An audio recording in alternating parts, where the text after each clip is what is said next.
the Imperial Era from scratch. This video is purely for entertainment and does not infringe on copyrights or laws. The rights to the novel and image belong to the original author. We do not claim ownership. Don't like waiting and want to listen to this fanfic in full now? Subscribe to our Patreon, where you'll find the best fanfics. Chapter 76: The Use of Crystal Ore. The snow fell earlier than usual in Winter Village this year. The village had already harvested the last of its crops a few days ago, including several new ones planted by Mark.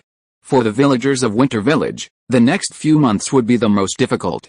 How is the heating working? David sat in his cabin, documents spread out before him. He was processing paperwork for Winter Village's upgrade application next year, compiling text messages on various village conditions. The heating is working better than expected. The temperature in several cabins easily exceeds 20 degrees Celsius. People feel like living in these cabins doesn't need to worry about the cold outside. After a period of learning, Eva was able to communicate in common. This seemingly naive allied intelligence officer was much more capable than David had imagined. Also, the temporary cellars the craftsmen dug earlier are complete, and the harvested vegetables have been stored there. The harvest in Winter Village far exceeded expectations, filling not only the warehouses originally built but also many potatoes were piled outside. Since the craftsmen had already built their own cabins, they dug a few makeshift cellars to store the potatoes. While the potatoes wouldn't be inedible if frozen, they would lose their flavor. Since the craftsmen had nothing else to do, being busy was a way to vent their excess energy. After all, since arriving in Winter Village, they hadn't had to worry about food. And in this world, Stormwind's soldiers wouldn't be around to capture them at any moment. They finally had a stable life. Too much comfort can lead to trouble, so David racked his brains to find things for everyone. Senior craftsmen went to survey the surroundings, just like Van Cleef did. Mid and junior level craftsmen helped to build and repair tools, and helped the villagers improve and repair their homes, cow sheds, chicken co-ops, and other household items. If they still felt they had too much to do, David wouldn't object to them building their own houses. At this point, it would be considered fast if construction on Wintertown could begin in the second half of next year. Before then, some people will undoubtedly want to move out and live with their families rather than continue living in dormitories. Building a wooden house as a temporary residence is a good option. However, digging foundations and building a house in the middle of winter is no easy task. Oh, the Iron Men of Azareth? That's fine. Just do whatever you want. How are the newcomers learning the language? Most can hold simple conversations, but some minors are taking a while. As for people like Eva and Leonard, they've already mastered the common tongue. Highly intelligent geniuses like Sheldon have even learned the Azerothian tongue.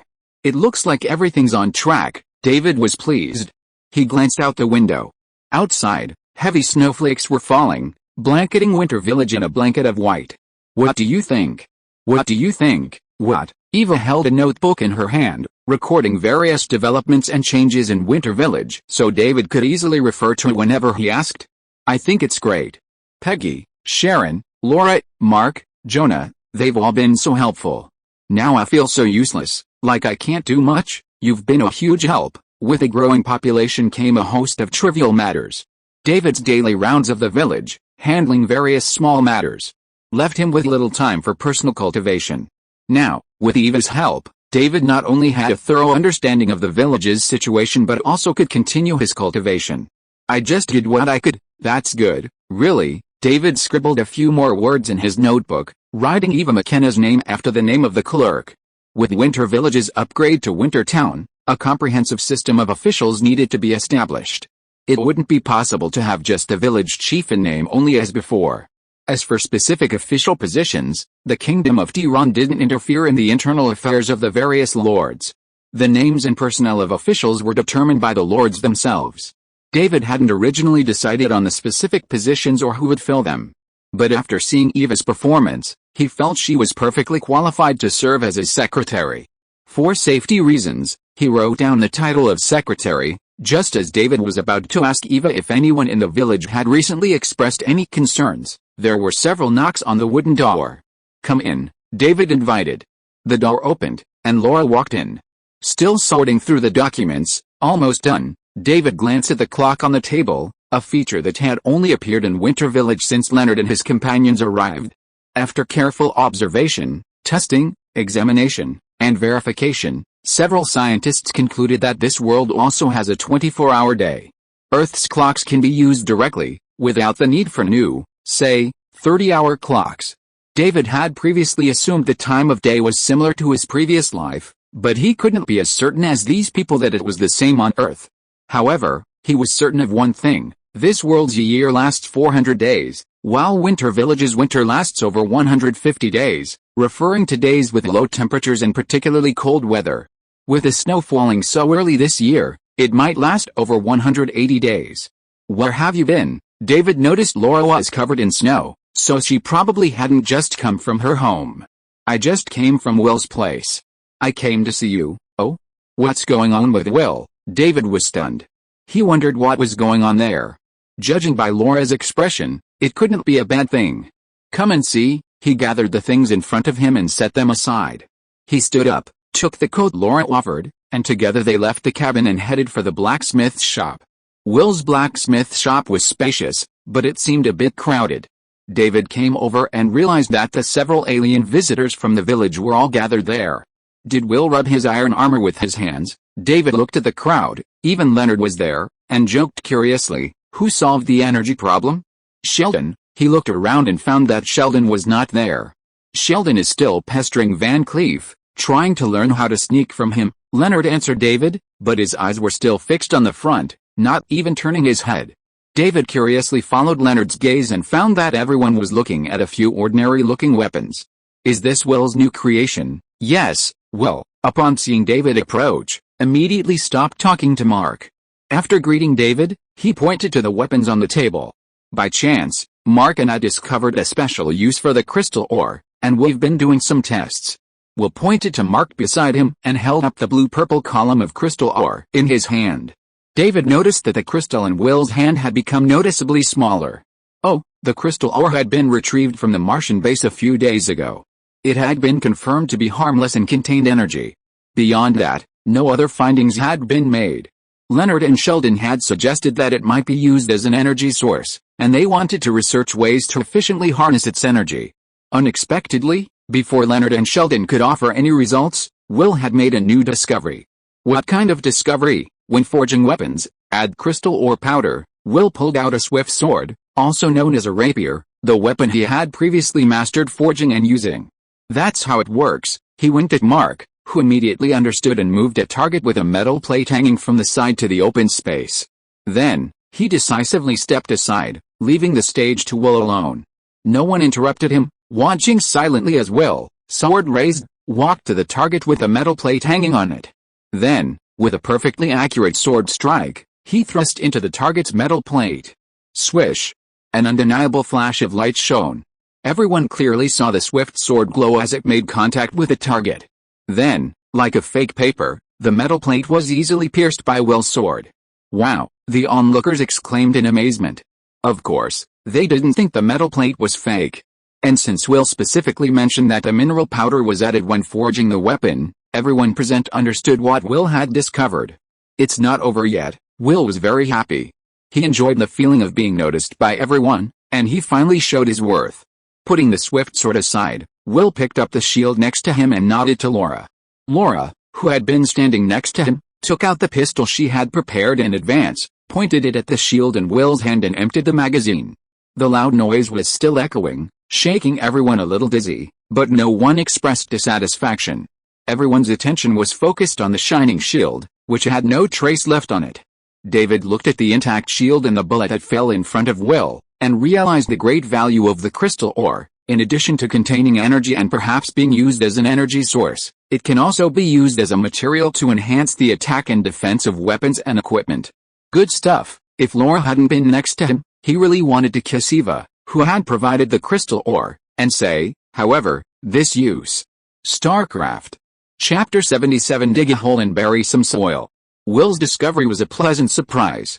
After inquiring, David learned that mixing crystal ore powder into weapons wasn't difficult, and any blacksmith could easily perform the task.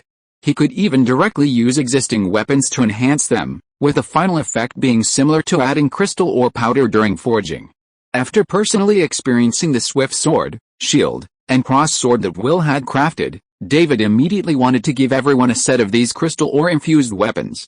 However, Mark said that the current supply of crystal ore was limited, and further testing was needed, so he prioritized crafting a few pieces.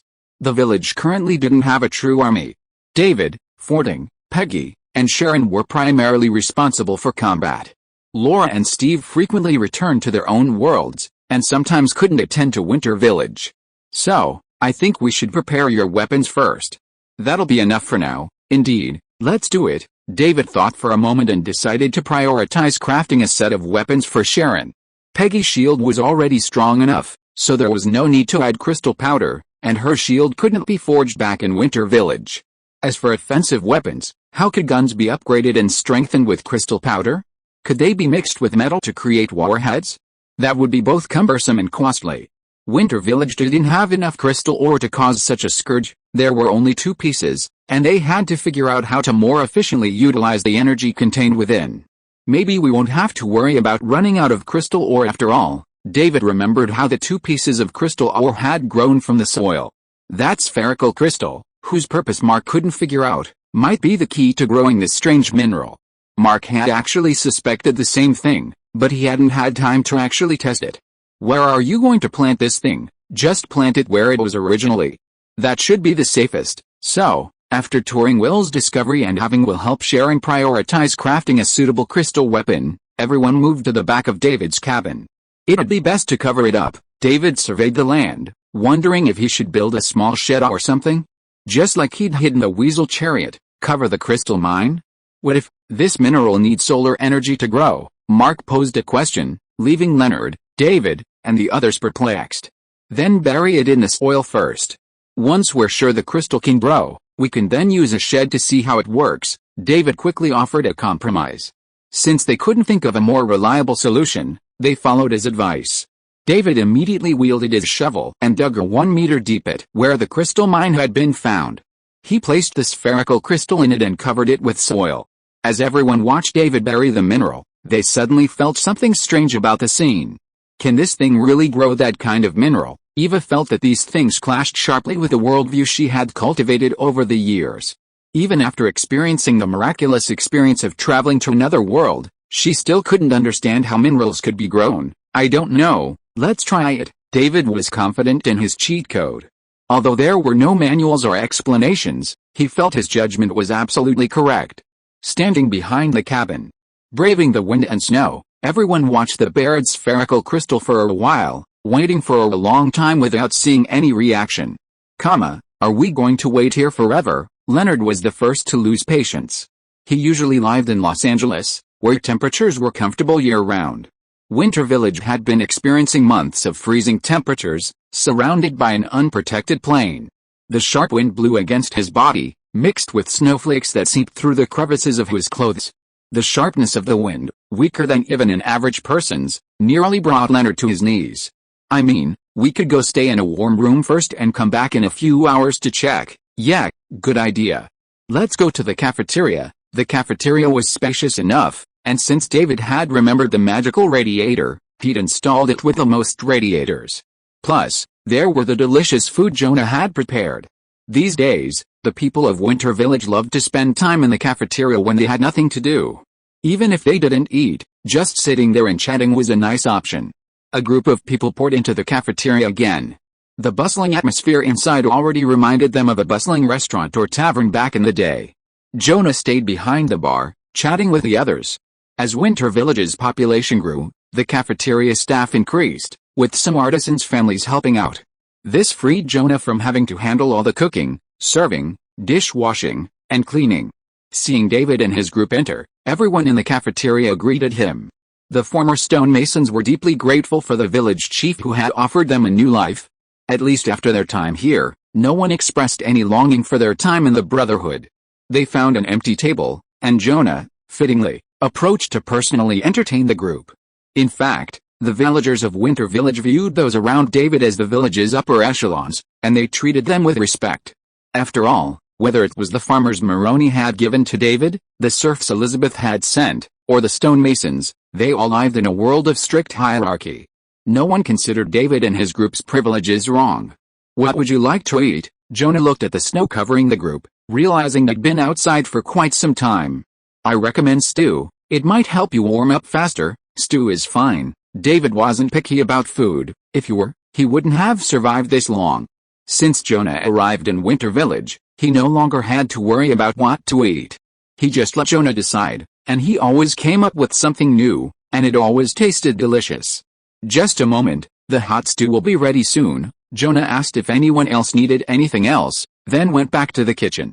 Meanwhile, David and the others were still cleaning the snow off themselves, staring with a puzzled look at Sheldon, who was half crouching, his hands clasped in front of him, pacing lightly. "Sheldon, what are you doing?" If Sheldon had both hands in front of him, he'd look like a giant praying mantis. "I'm trying to enter the layer between the world and the shadow space." Sheldon didn't even raise his head and continued to maintain the stealth posture. "This is the method Edwin taught me. Have you ever succeeded?" Sheldon stood up straight with an unhappy look on his face, looked at the people at the table looking at him, and lowered his head helplessly. "No." "Then why don't we eat something first, and then try again?" "Oh no, my daily menu is fixed." Leonard interrupted him before he finished speaking. "Sheldon, we are not in Los Angeles now, and there are no restaurants on your menu here." "You're right." Sheldon nodded, then stared at Leonard. "Leonard, take me back for dinner." "No." Leonard seemed to have anticipated the other party's reaction, and rejected Sheldon neatly, and blocked Sheldon's words before Sheldon opened his mouth to protest. "We are in Winter Village now. Don't you want to try the special food of this world?" Specialty food? What specialty food could a medieval civilization have? Boiled meat? Grilled meat? And without any seasoning, perhaps even tainted with a unique virus from another world. Sheldon muttered for a long time before finally deciding it was best to go back and eat. "Leonard, take me back." Leonard, feeling a headache, tried to persuade Sheldon. David was chatting with Fording about something else. "The item you asked me to identify a while ago has been identified." After sending the 400 members of the Defias Brotherhood to Winter Village, Fording left the Dead Means and returned to Winter Village to rest for a while. He wanted to use this time to finish reading the entire chronicle and finish any unfinished games. However, David approached him and asked him to help identify an item, a metal fragment found on the assassin's body. This wasn't a particularly urgent task. Fording could just make a trip to Azeroth when he had time. David had also instructed that regardless of whether the item was identified or not, it didn't need to be brought back, it should be destroyed in Azeroth. Some time had passed, and David was about to forget about it when Fording suddenly announced a result. "I was going to tell you straight away, but Laura said Will had made a discovery, and everyone was going to see Will's new discovery. She said she'd send you over too." "Oh?" David nodded.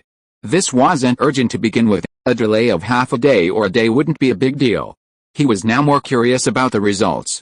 "Is there anything special about that thing?" "Nothing special.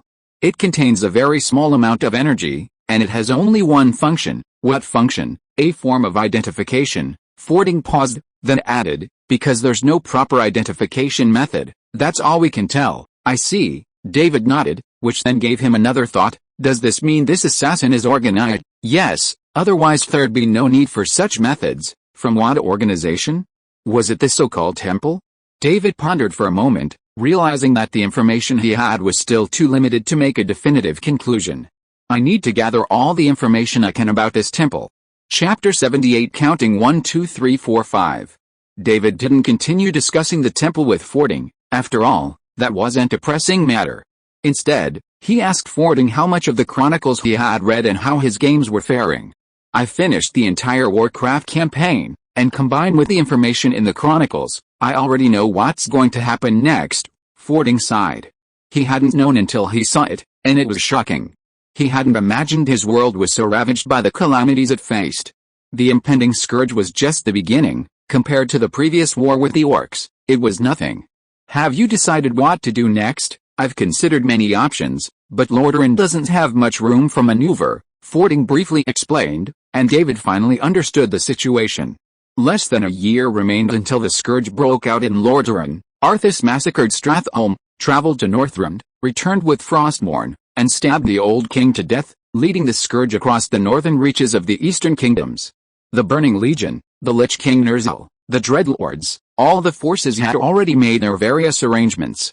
Everything was now well underway, awaiting the right opportunity to unleash it, Arthas being that opportunity.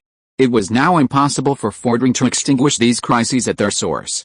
If I were still High Lord of Hearthland, there might still be some hope. Now, Fordring sighed helplessly. The fall of Lord Durin was inevitable, and all he could do seemed to be saving the civilians ravaged by the scourge. I hope Stormwind can help. Hearing Fordring's words, David knew Fordring was determined to bring trouble upon Onyxia. However, he wasn't optimistic about Stormwind's assistance.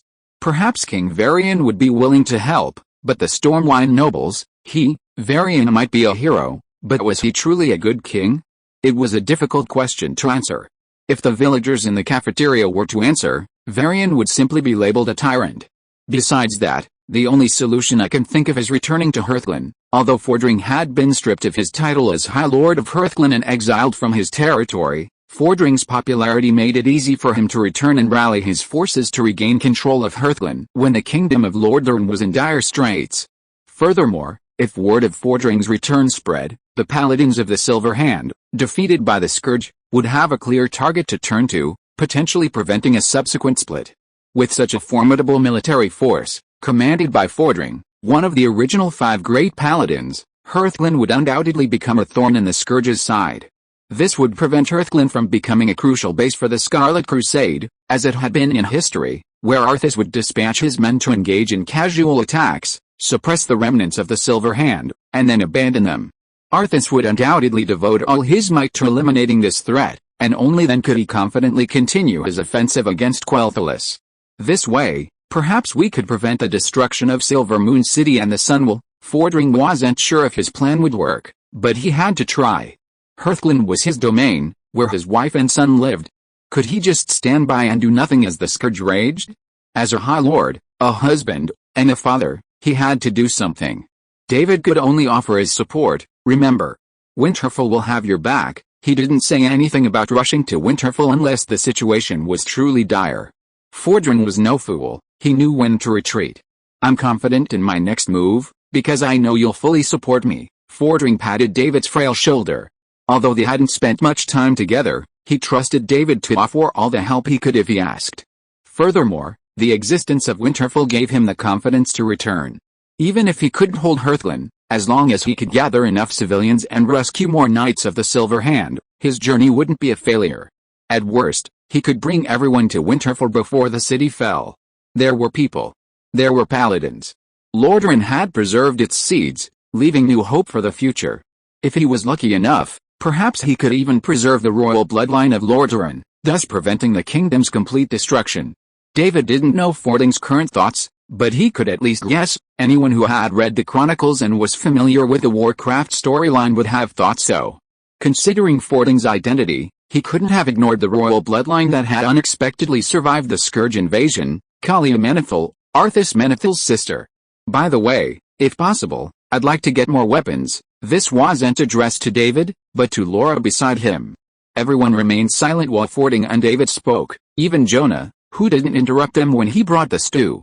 Sheldon, who had previously argued with Leonard about whether to return for dinner, remained quiet, eager to hear more explosive news. Ordinary weapons may not be very effective against the undead creatures of the Scourge. Let's get more heavy machine guns, mortars, incendiary bombs and the like. David felt that if enough heavy machine guns were placed on the walls of Hearthland, it might be possible to minimize the numerical advantage of the Scourge. No problem, leave it to me. After a period of adjustment, Laura had figured out the true capabilities of her company. Purchasing weapons was no longer as difficult as before. If she wanted, she could easily purchase large quantities of weapons overseas, even heavy weapons. She hadn't done so mainly because they couldn't be shipped to Winterfell. Do you want to buy some mines? Of course, Fordring had already mapped out Hearthland's outer defenses in his mind. There would definitely be a lot of bits, chevaux de frise, barbed wire, and of course, mines. If possible, he would like to bring back some heavy artillery, but it would be a bit difficult. What else can I get? That I might have to inquire about before I can be sure. Okay, I'll wait for your news. Fordring was in no hurry. He had to deal with the Black Dragon problem in Stormwind City right now, and he still wanted to try to secure Stormwind Kingdom's foreign aid. More importantly, there was no point in returning early. Before the crisis fully erupted, he was still a sinner and was not allowed to return to his territory. Only when the crisis erupted and the kingdom of Lordaeron fell into chaos could he reasonably return. Although it was quite frustrating, there was nothing he could do. After the conversation, Sheldon and Leonard finally breathed a sigh of relief. Wow, that's some amazing news. Tiran Forgeling vs Arthas Menethil. Is the final battle of Icecrown going to take place in Hearthglen? Sheldon's eyes lit up, wishing he could witness it in person. Unfortunately, he already knew he couldn't make it to Azeroth. What a shame. After discussing the business, everyone quickly finished their delicious stew and returned to the area behind David's cabin, where the spherical crystals had been buried. They cleared away the snow that had once again covered the ground, but still saw no signs of the crystals emerging. Give it some time, David sighed helplessly. It seems this thing can't just grow in a matter of seconds. Everyone dispersed, and David returned to his cabin, preparing to spend his free time cultivating the holy light. Because of the snow, no one wanted to exercise outside. With nothing exciting to see, Leonard and Sheldon opted to stay home. Will continued his research at the blacksmith shop. After discovering that crystal ore could enhance weapons, he decided to experiment with crafting weapons directly from the ore itself. He also received an additional order from David, who was to craft various parts using the light cast iron that Fording had previously given him, according to the blueprints Laura had brought him. Will, having intensively brushed up on his knowledge, immediately recognized the parts as belonging to a pistol. It seemed David was seeking to craft a pistol made of light cast iron, and Will was curious about the special properties of firearms crafted from this metal. As a result, the village's most unhurried blacksmith had recently been completely busy, only having a few moments of free time before retiring in the evenings to meet Elizabeth at Port Royal. Mark, however, had some free time. Winter had left him unable to grow new vegetables, but his previous crops had given him the largest variety of vegetables in the village. Mark, unfazed, gave all his produce to Jonah, allowing him to create even more delicious dishes. Today, however, Mark brought some prepared vegetables from the cafeteria and went to David's cabin. You ordered Chinese cabbage, bok choy, and potatoes. David's desk was bare of documents and books. Instead, it held a curiously shaped copper object. An opening at the bottom held a few burning charcoal pieces, like a chimney with smoke billowing from the top. Basins of water, surrounding it, were already boiling. What's this? On a snowy day like this, of course we need hot pot. David didn't look up at Mark. Instead, he took several bags of base from Laura and poured them into the water. He watched the water turn a brilliant red before nodding with satisfaction. Where's Jonah? He's slicing meat and fish. He'll be right over. Chapter 79 Hammer of Judgment. With the icy snow, the log cabin stove, and the hot pot, David felt like today was the most delicious meal he had ever had since arriving in this world. This brightened David's mood for the next few days. After enjoying the hot pot, good news continued to arrive from the village. Will, having discovered that crystal ore powder could strengthen weapons, experimented with crafting weapons directly from large chunks of crystal ore, and succeeded. David looked at the hammerhead before him, which looked like 3 layers of crystal, and was unsure how to evaluate it. The handle is forged from light cast iron mixed with other metals. After it was finished, this one-handed hammer seems to have a divine aura. I'm not entirely sure. Whether it's a divine aura or not is up to you to judge. Will had only seen the holy light, not experienced it himself. Mark's body was indeed imbued with the holy light, but his talent for it was far too poor. While he sensed that the hammer held a divine aura, he wasn't sure if his judgment was correct. It does have a distinctly sacred aura. David grasped the one-handed hammer, headed with pink crystal ore, and noticed a small piece of pink crystal ore at the end of the handle. Was all of that pink crystal used to craft this weapon? There are still some scraps left over. The larger pieces were given to Leonard and Sheldon for experiments. The rest was ground into powder and used to craft other weapons. Will pointed to a nearby box containing the remaining powder. David glanced at it, then looked back at the one-handed hammer in his hand.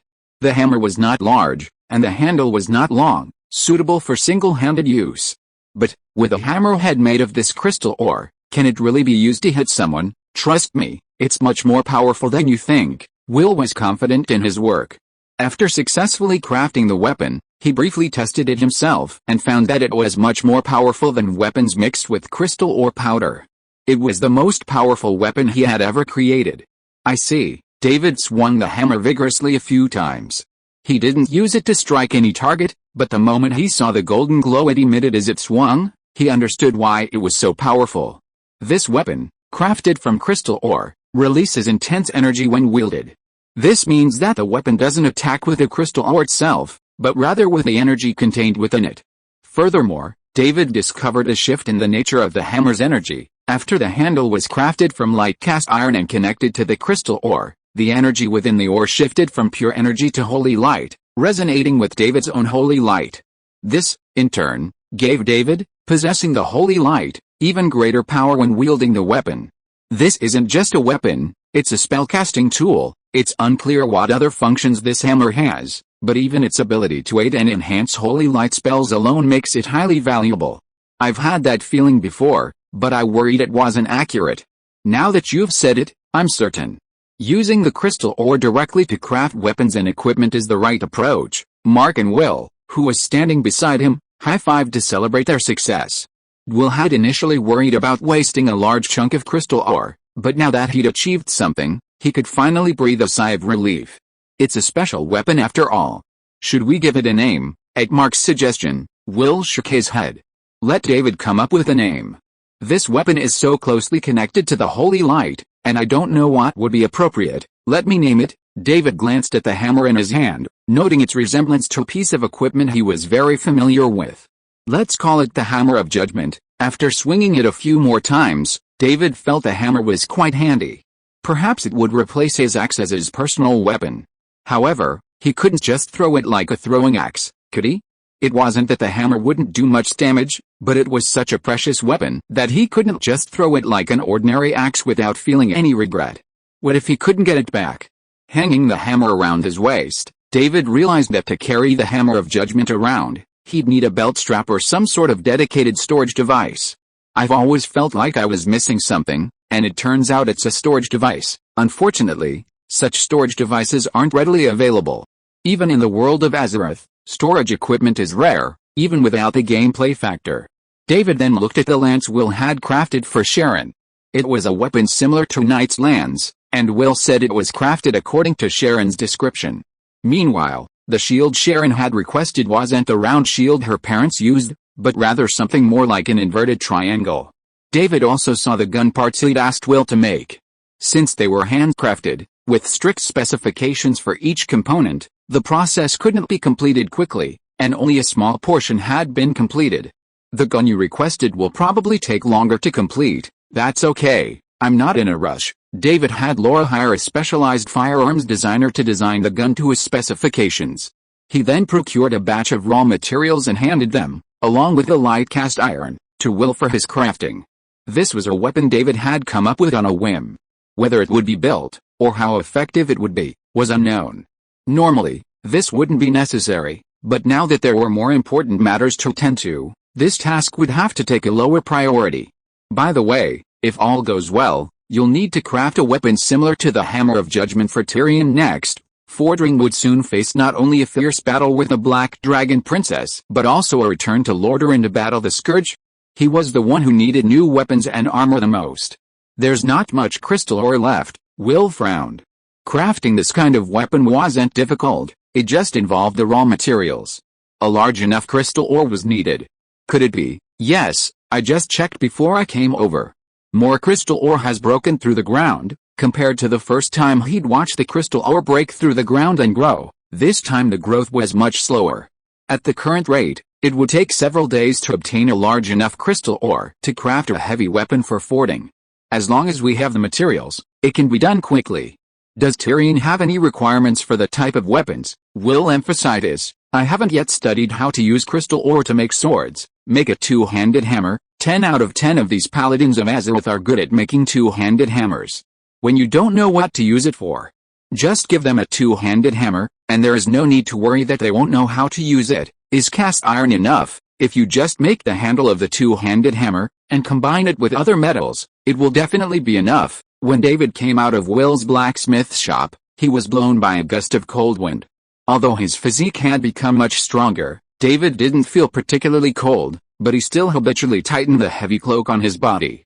Mark, who had come out with him, took one look at David's thick, all-black fur cape and joked, "Why aren't you wearing the red cape Laura gave you?" "I'm keeping that cape for my collection," David wouldn't tell Mark that the two of them had nearly torn it up the other day and it was no longer wearable. This one was also from Laura. Mark rolled his eyes. Everyone in the village was wearing something Laura gave them. Laura practically handled all the supplies for Winter Village. But this outfit is perfect for this place. All you need is a gorgeous set of armor. This cape was custom made in the style of this world. David felt a little relieved as he watched the villagers around him happily chatting away, the children playing snowball fights and building snowmen, seemingly unfazed by the cold. He had worried that the heavy snow would make many villagers uncomfortable and perhaps want to leave the cold, but it seemed that worry wasn't going to happen for now. These newcomers to Winter Village were very satisfied with their current living conditions. By the way, how's things going over there? Hasn't Earth formulated a rescue plan? Everything's going well over there. Mark had long ago established contact with his own world, Earth. After a series of discussions, the two sides confirmed Mark's ability to ensure long-term survival. Instead of rushing to launch a rocket to deliver supplies, as in the original storyline, the rocket exploded due to hasty construction and lack of testing, leading to the rescue plot. This time, Earth had ample time to follow the prescribed procedures for manufacturing and testing, so the rocket, carrying the supplies, successfully launched and is almost reaching Mars. So, you'll get a new batch of supplies soon. Yes, if things continued as they were, Mark would have to stay longer than in the original storyline. After receiving the supplies, Earth wouldn't take the risk of having the Hermes crew use a slingshot effect to accelerate back to Mars for a rescue. In that case, can your Mars base still hold up? Remember in the original storyline, the potato-growing cabin was damaged and exploded. It seems that hasn't happened now? I've been carefully checking the base every day. I've only found one piece of damage, which was promptly repaired. Other than that, I haven't found any problems. Listening to Mark's description, David suspected that Wintertown was already built before Mark returned to Earth. Just then, Leonard ran over with Sheldon and Howard, shouting, "We did it! We did it!" Chapter 80 Winter Fortress version 1.0. Leonard, Sheldon, Howard, and Raj, four close friends, came to David, holding a box, their faces beaming with joy. "We did it!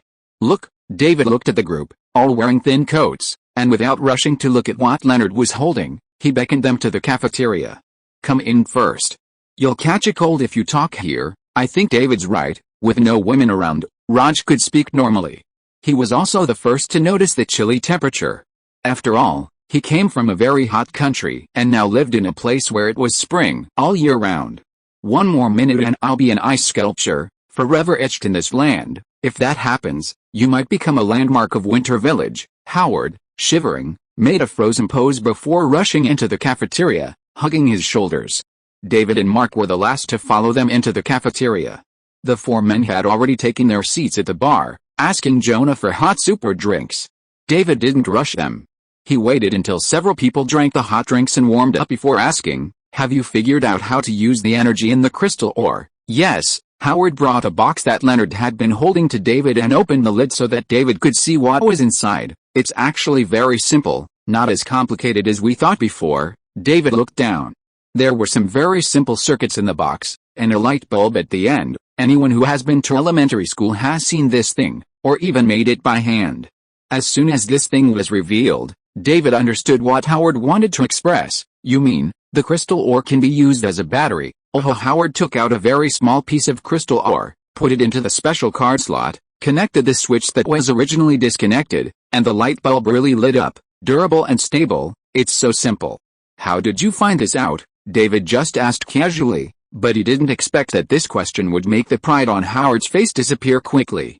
He put on an embarrassed expression and muttered in a very unnatural tone, "Put the crystal ore in my lightsaber as a battery." It sounded like something Howard would do. David was very glad that Howard just wanted to use the crystal ore as a battery for the lightsaber, and not some other strange thing. Otherwise, he would not be able to look directly at this good thing that can be used as an energy source, as a weapon strengthening material, or even as the main raw material for making weapons. "Anyway, we finally know how to harness the energy here." Howard felt he could show off his talents. He could design a series of devices powered by crystal ore, ushering Winter Village into a new era. Winter Village Chief Engineer, Howard Wolowitz. "Sounds great. It's Wintertown.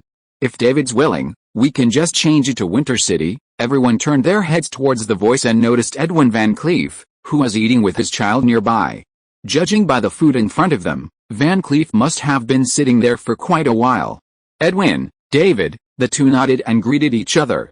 David then greeted Edwin's daughter, Vanessa Van Cleef, who waved happily at David. Vanessa had no idea why her father had to move so much with her, but after arriving in Winter Village, her father told her that they would no longer have to move. The girl was delighted to hear this news and took a liking to David, the man who had saved her family from constant travel. She waved enthusiastically whenever they saw him. "Hello, David," "Hello, Vanessa." After greeting them, David didn't ignore Edwin Van Cleef's earlier words. Although he didn't want to interrupt their father-daughter family time, Edwin Van Cleef had already adopted a come-ask attitude, so he couldn't pretend not to notice. "Have you finished the design for Wintertown?" "Just sketches." Van Cleef pulled a notebook from his pocket. "I was planning to discuss it with you later, but since we've met, you don't have anything else to do right now, right?" David glanced at Howard and the others nearby. They were staring at Van Cleef's notebook with curiosity, clearly wanting to see the Wintertown plan as well. "No, everyone, come take a look." Moving from the bar to the empty long table nearby, Van Cleef opened his notebook and placed it on the table. He explained his design to David, who was standing next to him. As for the sketches in the notebook, they were just sketches, with only the rough outlines visible. "I plan to build Winter Fortress here, just north of the current Winter Village, right next to the village." Fortunately, everyone present was intelligent enough to understand the various plans outlined in the blueprint as Edwin Van Cleef explained. Build the entire Winter City with Winter Fortress as its core. According to Van Cleef's plan, Winter Fortress would be the heart of Winter City, a multifunctional fortress that included a castle. Besides housing the Lord's residence, gardens, and library, it would also house Winter City's town hall, various offices, the ability to receive foreign guests, and hold meetings. As a fortress, Winter Fortress would also include separate barracks for soldiers, along with stables, a blacksmith shop, and warehouses. Listening to Edwin Van Cleef's explanation, David felt that this so-called Winter Fortress alone was even more complete than his dream of Wintertown. Winterhold has comprehensive drainage and sewage systems, ensuring no waterlogging even during heavy rain. After briefly explaining the situation, Edwin Van Cleef looked at David, wanting to ask for his opinion. However, he felt his design was already perfect, and once completed, Winterhold would undoubtedly be even more perfect than Stormwind Fortress. Furthermore, with his experience building Stormwind, if David could secure the right materials, he could ensure Winterhold would also have a strong defense against the invasion of mysterious forces. However, before Edwin Van Cleef could receive David's praise, his good mood was disrupted by the people around him. "Have you considered the water supply, heating, and electricity?" Howard looked at the scribbled drawings in Van Cleef's notebook, trying to find the layout plan for these lines. "And how are the sewage lines for the bathrooms planned? Have you considered the network lines?" Sheldon chimed in. "Even if there's no global network, a local area network should be fine. I'm planning to set up a few servers." Edwin Van Cleef, feeling a little dizzy from the bombardment of people around him, realized that the situation seemed completely different from what he had imagined. He realized he had overlooked many issues.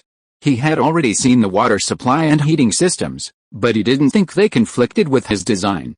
But when Howard, Leonard, and that troublesome Sheldon kept pointing out various problems, he realized that his design concept seemed seriously outdated and completely unsuitable for the conditions of Winter Village. He carefully inquired about the water system and the power system. With Howard's sample nearby, and realizing that the power supply system was simply amplifying that small device countless times over, potentially covering the entire city, Van Cleef finally realized he needed to catch up on a lot of new knowledge. "That's okay.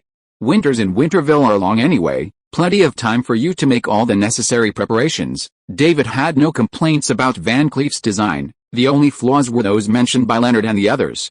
These issues weren't due to Van Cleef's incompetence, but rather his lack of understanding of the new technology, coupled with his eagerness to prove himself to David. This wasn't a big deal. With Van Cleef's abilities, he could return to study and learn new concepts, quickly integrating them into a more refined design.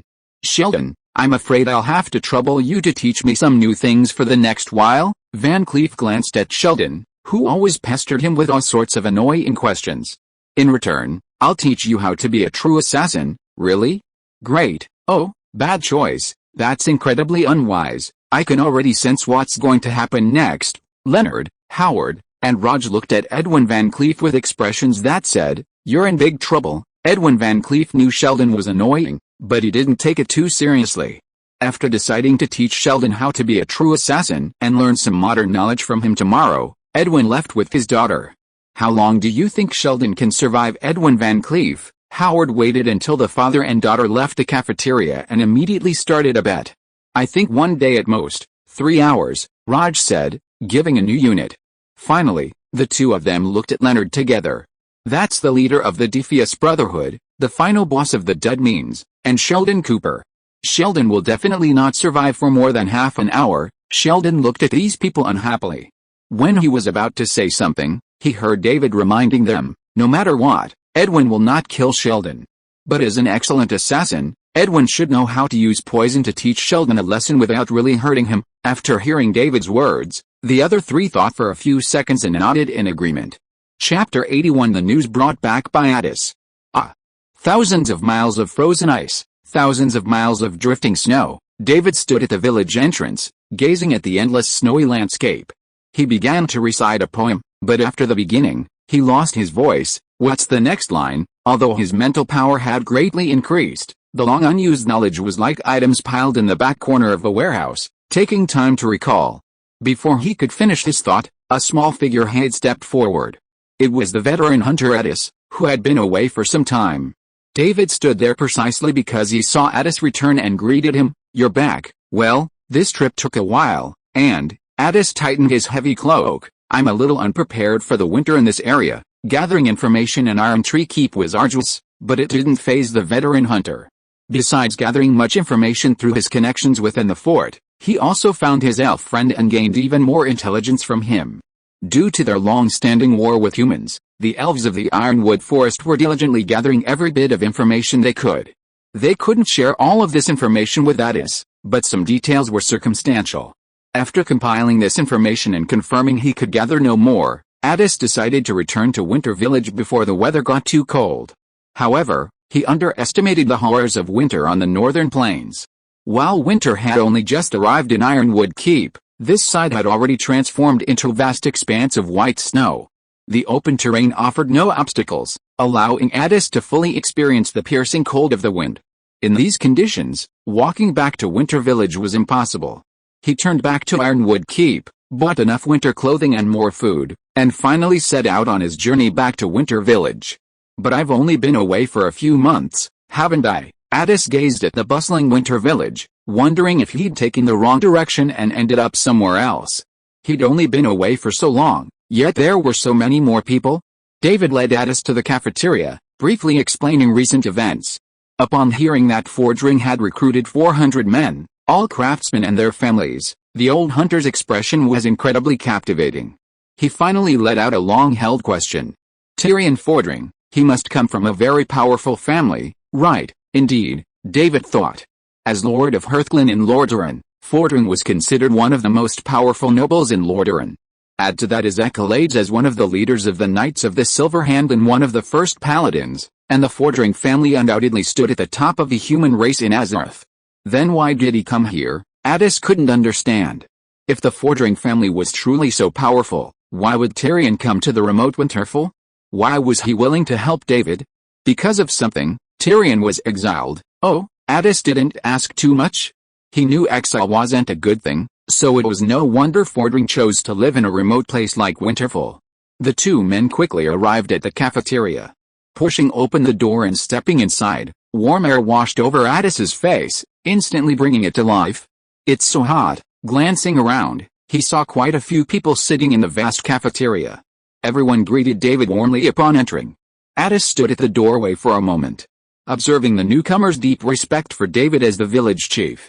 "Why is it so warm here?" Because of that, David pointed to the radiators installed around the buildings. "Those are called radiators. They keep the villagers from having to worry about the cold outside." Great stuff. Although he didn't understand how they worked, after experiencing their power firsthand, Addis realized their value to Winter Village, a village nestled in the bitter cold. Without having to worry about the cold winters, coupled with a stable crop yield and sufficient food to survive, ordinary villagers would be willing to stay for a long time. After a few years, they would develop a deep attachment to the place, truly considering it their home and unwilling to leave. With hundreds of people willing to stay long-term, including many artisans, David's winter village would even become the most prosperous village in the area. This way, he seemed relieved to worry about what would happen next year. Relieved? Yes. As soon as David saw Addis, he noticed the unconcealed worry on the old hunter's face and guessed that the news he had gathered was not good for Winter Village. Seeing Addis no longer look so worried, he suspected that the troubles he would face next year would not be as severe as he had initially anticipated. Have some hot soup to warm yourself up. This is Jonah, Laura's friend, now the village chef. His food is delicious, he introduced Jonah to Addis, and then the two sat at the corner of the bar and chatted quietly about the news Addis had gathered. According to Addis, after the spring of next year, at least 10 or more families will send teams to the northern plains to reclaim land and establish villages. These families will range in strength, some weaker, and some will join forces with others. The nobles of Iron Tree Keep are acting collectively, while at least a few remain silent. Most of them are concentrated between Winter Village and Snowfort. It's not surprising that most villages would choose this area. According to the information currently available from Iron Tree Keep, the area around Winter Village is relatively safe. Further south, they'd be too close to the Iron Forest, and likely face elven attacks, as happened to the previous pioneering groups. While the eastern side of the northern plains, east of Snowfort, offers vast tracts of land, the presence of orcs has limited the efforts of a few resolute individuals, or those confident in their own strength, to conquer larger tracts. Someone actually wants to establish a village in the east? That way, the elves won't be able to truly scare them. The humans of Iron Tree Keep have been battling the elves of the Iron Forest for years, always holding the upper hand. Otherwise, Iron Tree Keep wouldn't have become the largest timber supplier to the Kingdom of Tiran. The elves of the Ironwood Forest, helpless against the humans, watched helplessly as they continued to cut down the ironwoods, shrinking their living area. Yes, Addis said, sharing the information he'd gathered from the elves. So, the elves are planning to take the initiative this time. Oh. That's going to be a real spectacle. It was natural for the elves to take the initiative. Otherwise, they'd be attacked from the southeast and north by the humans of Ironwood Castle, and their future would be fraught with peril. They had to eliminate this threat from one direction before the humans gained a firm foothold. David was curious, after destroying the human village again, would the elves retreat further into the forest, or would they build a fortress north of the Ironwood Forest? If they retreated deeper into the forest again, humans would continue to establish villages there, gradually eroding the elves' power. But if the elves planned to build a fortress, that would be an interesting development.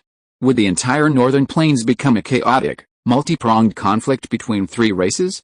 Next year, this once desolate plain will be bustling with activity. After warming himself up with a few sips of hot soup, Addis took off his heavy cloak and glanced at the large number of villagers sitting in the cafeteria. But as long as those guys don't gang up on us, we don't have anything to worry about. Previously, the biggest problem was recruiting more villagers, but that's now resolved. A few hundred people could be considered a town in the Kingdom of Tiran. With proper utilization, Winter Village could become the largest town on the northern plains. Now that we have a sufficient population, do you want to apply to upgrade Winter Village to Winter Town? I'm already making preparations. All the documents were ready. All that was left was to wait for Van Cleef's designs before the entire village could begin upgrading its facilities. He didn't need to wait until construction was complete. As soon as work began and a rough blueprint was in place, he could bring the relevant documents to Iron Tree Keep to apply for the upgrade. Iron Tree Keep might not be happy to handle this for you. Before setting off, Addis hadn't known Winter Village would develop so rapidly, but he did manage to gauge the attitude of the Iron Tree Keep nobles towards Winter Village. Not much. Really, most ignored the small village. But if Winter Village wanted to upgrade to Wintertown, these nobles couldn't ignore it. This meant David would become a noble, meaning another force on the northern plains vying for territory and resources. Not to mention families like the Forests, who were already intent on swallowing up Winter Village. So I'll probably have to go to the royal city. After hearing what Addis had gathered, David felt a strong need to visit. It just so happens I haven't been there yet. This isn't a trip, not much of a difference. Whenever Addis faced David, he felt like he was about to explode with anger. This kid had been like this since he was a kid. Things that others took seriously seemed trivial to him. He'd thought joining the pioneering team would clear his mind, but instead, he'd caused a major stir, leaving Addis speechless. If you want to go to the royal city, it's best to ask Laura to buy you a decent set of clothes and prepare some gifts. Otherwise, I'll go with you next year. Why? Are you worried about me? Yes, I'm worried. If you're listening to this novel on a channel other than Fanfic World, it means they downloaded and uploaded it without effort. We cordially invite you to visit our channel, Mundo Fanfic Novelis. There you'll find the original version of this story and you can explore many other novels of various genres. We're waiting for you to immerse yourself in a world of incredible novels. Chapter 82 The Prophet David. Addis worried David would go to the capital and make a big splash, but no matter how worried he was, there was nothing he could do. As time passed, Winter Village finally arrived in earnest. This snow is so heavy. I thought I was in Siberia, Laura said, standing by the window, watching the blizzard. The ground was already thick with snow. The villagers of Winter Village had been holed up in their homes, but the relentless snowfall forced everyone out to get some exercise. They shoveled and piled snow, cleared the snow from their doors, and cleared the snow from their roofs. Everyone was busy, lest the snow trap them or collapse them. Not only the villagers, but even David had to step out from time to time to clear the snow around his cabin. I've said it before, winter isn't easy here in Winter Village, compared to the past. Now with sheltered cabins, plenty of firewood and coal, warm clothes, and an endless supply of delicious food, even the heaviest snowstorms were just a welcome change of pace, not a disaster. I knew it, but I didn't expect it to be this impressive. Laura reached out and patted David's increasingly muscular back. You actually managed to survive 2 winters in this environment. Yeah, now that I think about it, I find it hard to believe. Winter Village's winters were not only cold but also long. However, the 2 winters she had survived before were much shorter than this year's. The temperature dropped much earlier this year, and the heavy snow arrived earlier. Maybe those 2 winters were a test for you. Laura felt that David gained some kind of recognition through these experiences, which led to his incredible abilities. Perhaps, after taking a few sips of his hot tea, David saw Leonard, Sheldon, and the others running furiously through the wind and snow before disappearing at the village entrance. What were they doing? Looks like they were trying to see if the village could erect utility poles. Utility poles? Laura was surprised. Winter Village didn't have a power supply, so why would they build utility poles? Unless, have they figured out how to use that crystal ore to power the village? Yes, ever since they figured out the energy in the crystal ore could be harnessed directly, Howard, Sheldon, and the others had quickly completed a series of plans. The Winter Village Power Plant, a rough outline of the Winter Village Power Line Network, the Winter Village Water Plant, the Winter Village Server Farm, and other infrastructure, all designed by these people. As for the power poles, they were only temporary, to get the village electrified first. Howard also frequently discussed with Van Cleef how to best integrate these networks with Van Cleef's Winter City design, ensuring all necessary features were in place to create a perfect city. Electricity, running water, and a retro town. I'm suddenly filled with anticipation for this new city, Laura wondered. What kind of city would they ultimately build? Would it look medieval on the outside but modern on the inside? It seemed quite promising. It shouldn't be long before we see the blueprints. The snow was blocking the entrances, and even after the storm had completely subsided, most villagers would remain indoors for warmth, awaiting the end of the long winter. But David and his group were busy. Leonard, Howard, and Raj, dressed like members of a polar expedition, had already created a comprehensive roadmap based on the surroundings of Winter Village. By following this map, they could build power plants, waterworks, sewage treatment plants, and other facilities. This would not only meet the needs of Winter Town during its initial phase, but also, when it expanded into Winter City, simply extend and expand along the predefined routes to meet the needs of a full-fledged city. Of course, this referred to cities in this world, not the massive cities on Earth with populations of millions or even tens of millions. Van Cleef had also completed a new blueprint. Thanks to frequent communication with Sheldon, his design incorporated all the necessary routes, ensuring easier routing and maintenance without detracting from the city's aesthetics. According to my design, at least until we exceed this design scope, we won't have to worry about the city's water and electricity supplies. All wiring and pipes will be hidden, with only designated stations located above ground at regular intervals for easy inspection and repair. Besides that, the biggest change in the blueprint is the castle David will live in. This two-story structure, decorated with several stone pillars at the front and back entrances, is practically painted white. Who designed this? Howard, Leonard, and Roger all glanced up at the sky, while Sheldon beamed with pride. How is it? Isn't it wonderful? Edwin Van Cleef had no idea what this structure was. He simply remarked that it was simple in structure and relatively weak in defense, but it was certainly very comfortable and more suitable for living in David's personal office. As for the offices of other Winter City officials, separate buildings could be built elsewhere in the fortress, but they would definitely not adopt the five-pointed star design Sheldon had mentioned. David, breathing a sigh of relief, continued to listen to Van Cleef's explanation, feeling that the design was already perfect and that there was nothing left to improve. Then, let's begin the preliminary work according to this design, immediately. Everyone's been idle for a long time. Do we have to stay here any longer? I remember you said the winters here are long. Do we have to wait a few more months before we start work? Van Cleef couldn't wait any longer. Besides, the labor force was limited, so he needed to hurry. But it's too cold right now, isn't it? And with the ground frozen, it's impossible to start this kind of work, right? Don't underestimate us craftsmen. In terms of strength, we're not much worse than those warriors and knights. Edwin Van Cleef expressed confidence in his 200 or so craftsmen. Besides, the initial work will be to create various signs at the actual site and start producing the necessary building materials. By the time these tasks are completed, the worst of the cold may be over. Well, you'll take care of all the technical matters anyway, leave it to me. Seeing Van Cleef's expression, as if he was ready to get down to business, David knew that persuasion was useless, so he stopped trying to stop him. Besides, the villagers really had too much free time right now. While winter villages' winters were long and the weather harsh, it shouldn't be a problem for these Azerothians. Perhaps they'd actually give David a big surprise soon. Just after Van Cleef left, Fordring, who hadn't been seen for a while, suddenly came over and winked at David.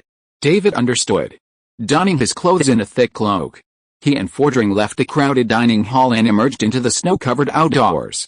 Which way? To the Winter River. Fordring held a warhammer Will had crafted specifically for him, a long-handled, two-handed hammer with a single piece of blue-purple crystal ore. He also wore a suit of armor, though David could only partially see it because of his heavy cloak. The armor is beautiful, though he couldn't see the whole thing. David praised it.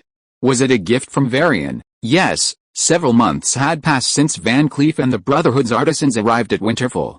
Fordring had already mastered the Chronicles and various games in detail and had officially begun implementing his plan. The first step was to help Stormwind break free from the influence of the Black Dragon Princess Onyxia. Fordring didn't resort to any elaborate schemes. He simply revealed his identity and sought out Stormwind's Archbishop of the Holy Light, Benedictus. Together, they found Varian Rin and, in front of a group of Stormwind officials, launched a surprise attack on Onyxia, who was aliasing Katran oppressed her. Given Fordring's strength, it would be impossible for the Black Dragon Princess to withstand such a surprise attack without revealing her identity. As for Benedictus, regardless of his future, he was still the Archbishop of the Holy Light. He had previously feigned ignorance, but after the Black Dragon Princess revealed her true identity, he could only resolutely cry out, "Light protect me," and joined the throng attacking the Black Dragon. Facing a siege from Fordring, Benedictus, Varian, Balver, Windsor, and countless elite Stormwind troops, the Black Dragon Princess Onyxia fought tooth and nail to escape Stormwind City. Although Onyxia wasn't slain immediately, Stormwind has finally freed itself from the control of the Black Dragon. In return, Varian gifted Fordring a set of armor crafted from light-forged iron and numerous rare metals, and promised to aid Lordaeron in times of crisis, not only in gratitude for Fordring's deception of the Black Dragon scheme, but also in gratitude for Lordaeron's assistance in rebuilding Stormwind. Will the Black Dragon return for revenge? That's Stormwind's business. Fordring wasn't a Stormwind native. Wouldn't helping once be enough? Shouldn't he continue to do so? If Stormwind Kingdom is toyed with by the Black Dragon time and time again, then there might as well quickly perish. I called you out to discuss this matter alone because there is someone who wants to see you, huh? David realized that he needed to let Fordring avoid everyone else and discuss this matter with him alone. This person's identity was very sensitive. Varian. Yes. Fordring stopped and looked at the Winter River in front of him, which was blown more violently than usual by the wind. When Varian asked me why I knew about the Black Dragon's conspiracy and the impending crisis of the Kingdom of Lordaeron, I had to use you as an excuse, saying that I met a prophet in a magical place. You really know how to make excuses, ha ha ha. Actually, to the people of Azeroth, you are indeed a prophet. Chapter 83 Varian. In just 3 days, Van Cleef had transformed Winter Village into a massive construction site. Compared to the commotion created by Van Cleef and his group of craftsmen, Winter Village's previous construction projects were nothing more than children working with mud. Looking at the entire area north of Winter Village, covered in various signs and filled with people diligently digging, David gained a clearer understanding of the work ethic of these Azerothians. I heard that Winter Village will be upgraded to Wintertown, and I think I am fully qualified to be the governor of Wintertown. Sheldon stood in front of David, staring at David with eager eyes. I promise to manage Wintertown in an orderly manner. I believe you can do it. With Sheldon's obsessive-compulsive disorder, if he serves as the governor of Wintertown, everything will be in order, but by then, the people in Wintertown will almost want to kill Sheldon, the governor. If you want to be the governor of Wintertown, there is a problem that cannot be ignored. What, are you going to quit your job at the university? And then move to Wintertown to settle down? Sheldon thought about it for a few seconds and felt that his abilities were enough to take care of both. This is not a problem, I can run both ways, but as a governor, you must be stationed in Wintertown for a long time to ensure that timely instructions are given in case of emergencies. David knew Sheldon's temper. This guy looks old, but most of the time he has a child's temper. It is useless to reject him directly. He will keep pestering you with all kinds of reasons that will leave you speechless. At such times, you have to go along with his temper and talk to him, such as first acknowledging his ability, and then raising some irrefutable objective questions, and let him personally state the reasons why he cannot serve as consul, and the matter will be over. After a few words made Sheldon realize that it was unrealistic for him to be the governor. David gave him a piece of candy at the right time. However, I really hope that Dr. Cooper can serve as the chief scientific advisor of Wintertown and provide various valuable scientific suggestions for the development of Wintertown. I am honored to accept this invitation. After comforting Sheldon, David glanced at Van Cleef, who was directing the craftsman not far away, and suddenly remembered that Sheldon had been pestering Van Cleef before, so why didn't he go to find the former leader of the Defias Brotherhood today? Why don't you go to find Edwin today? Have you mastered all the assassin techniques? When this was mentioned, Sheldon, who was originally in high spirits, instantly wilted. No. I don't think the way of the assassin is suitable for me. Although he was very reluctant, Sheldon had to admit in the face of the iron facts that he could not learn what Van Cleef taught him at all, let alone the skills of perceiving the shadow and integrating himself into the gap between the shadow and the real world. He couldn't even get started with the most basic skills. Don't be discouraged. If you can't be an assassin, you can consider learning something else. Just a word of comfort, but it revived Sheldon. Do you think I can become a good hunter? I am still very talented in bows and arrows. Oh? You know archery? Yeah, ennui. David had a speechless expression of what am I expecting? And turned his head to look at Fording, who was waving at him in the distance. I have some things to deal with. Sheldon, do you have anything else to do? No, I don't. I can go with you. David was stunned and shook his head helplessly. This was indeed Sheldon's train of thought. He could only remind him, you can go together, but don't get too excited next. Why would I get so excited? Sheldon, who was moving southeast with David, immediately guessed something. Who are you going to see? Is it someone I know? It's someone you know. This matter cannot be told to other villagers in the village, especially the craftsmen from the Brotherhood. David believed in Sheldon's ability to keep secrets, and he usually would not take the initiative to communicate with strangers. Showing off to his friends wasn't a big deal. Leonard and the others can tell. Maybe you can get back at Leonard. Oh, David, I suddenly feel like accepting your invitation was the right thing to do. Sheldon smiled brightly. By the time he met Fordring, he had already guessed a few names. His face was filled with excitement and anticipation, not just happiness. After following David and Fordring around the south side of the village and arriving at the banks of the Winter River, where they saw two men wearing cloaks and hoods, he couldn't contain his curiosity. The nagging feeling was like waiting in line to see the sequel to his favorite movie.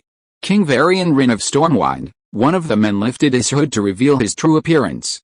Though slightly different, with Fordring leading the way and knowing Fordring was in Stormwind, Sheldon had already identified a few possible names, so he recognized them immediately.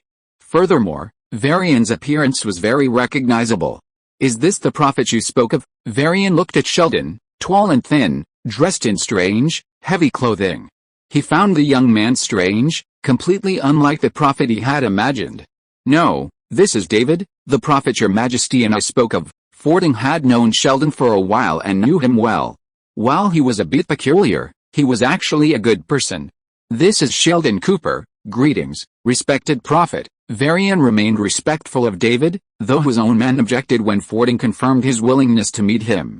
Having just experienced the Black Dragon's conspiracy, Stormwind's high command feared another plot against Stormwind. Even with a renowned paladin Fording present, they were reluctant to allow their king to travel alone to an unknown land to meet an unknown prophet. But Varian insisted on coming, leaving everyone with no choice but to send an escort. This arduous task fell to Balver, Duke of Stormwind, who had made numerous mistakes regarding the Black Dragon Princess and urgently needed to make some contributions to dispel the king's negative impression of his family.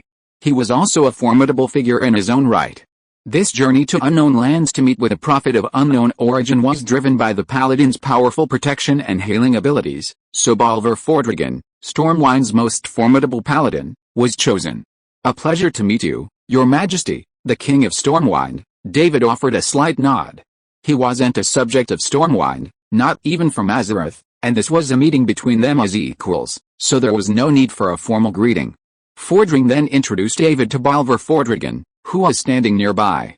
After the introductions, David and Varian sized each other up. In David's eyes, Varian was the familiar figure, albeit a more gentle one. Without the amnesiac experience of becoming a gladiator, Varian's violent side hadn't fully erupted, but considering Varian's decisiveness, perhaps he was simply hiding it better.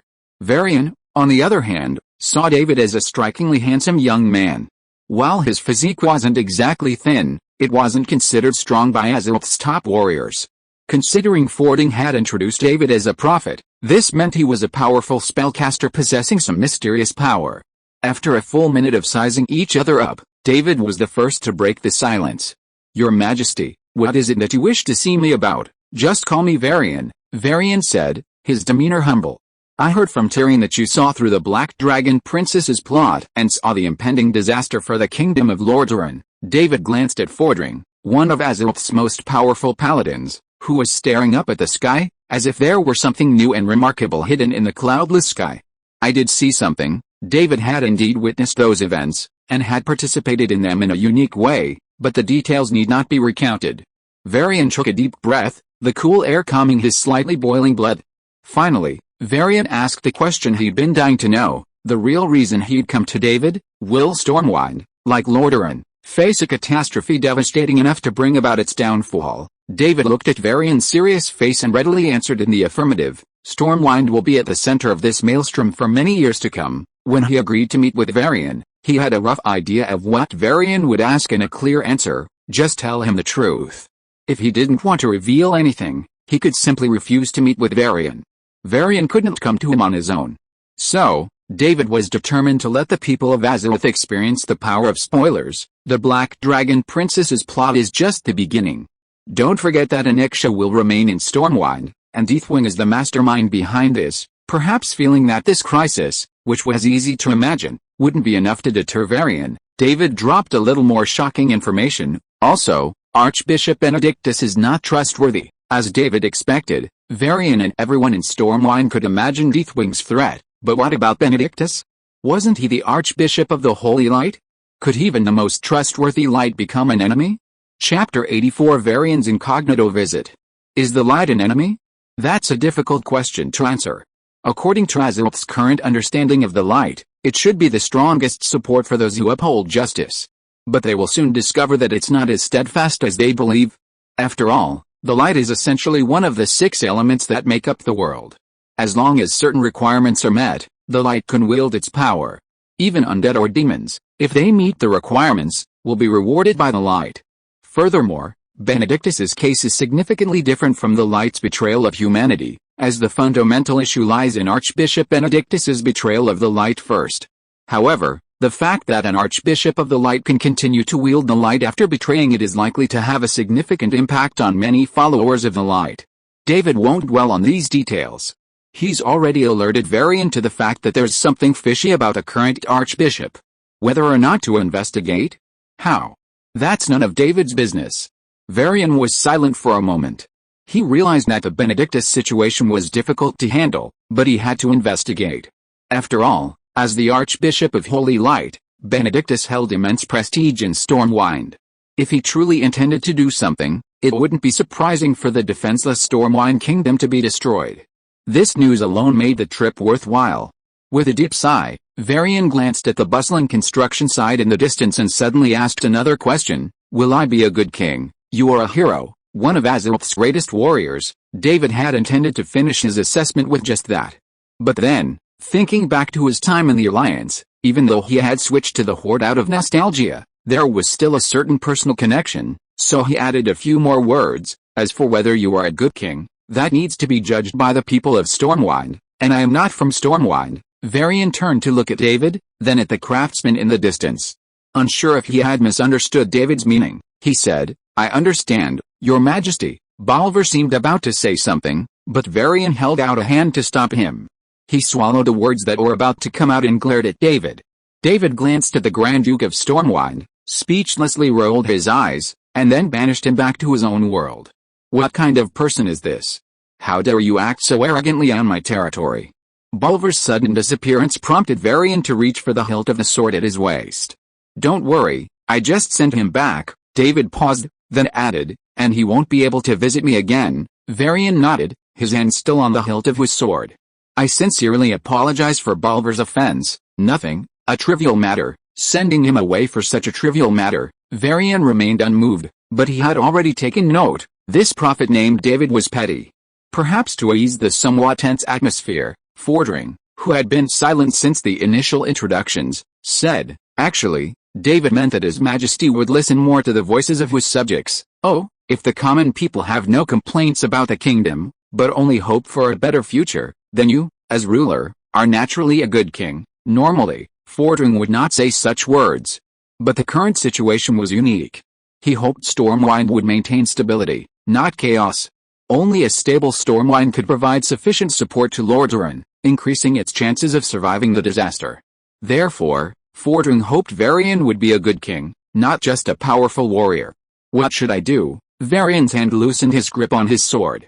He truly wanted to be a good king, but now he felt lost and unsure of what to do. The Black Dragon Princess Aniksha had left him with a tangled mess, and he didn't even know where to begin. For example, regarding the Stonemasons Guild incident, he knew the Black Dragon Princess was behind it. But what could he do?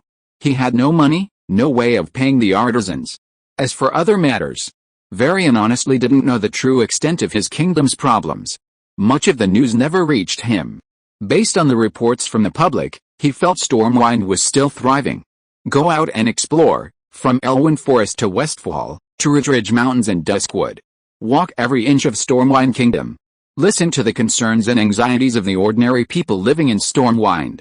Then you'll know what you should do. David had a number of ideas, but Varian wouldn't listen. If he followed his plan, he would have killed every noble who had colluded with a Black Dragon Princess.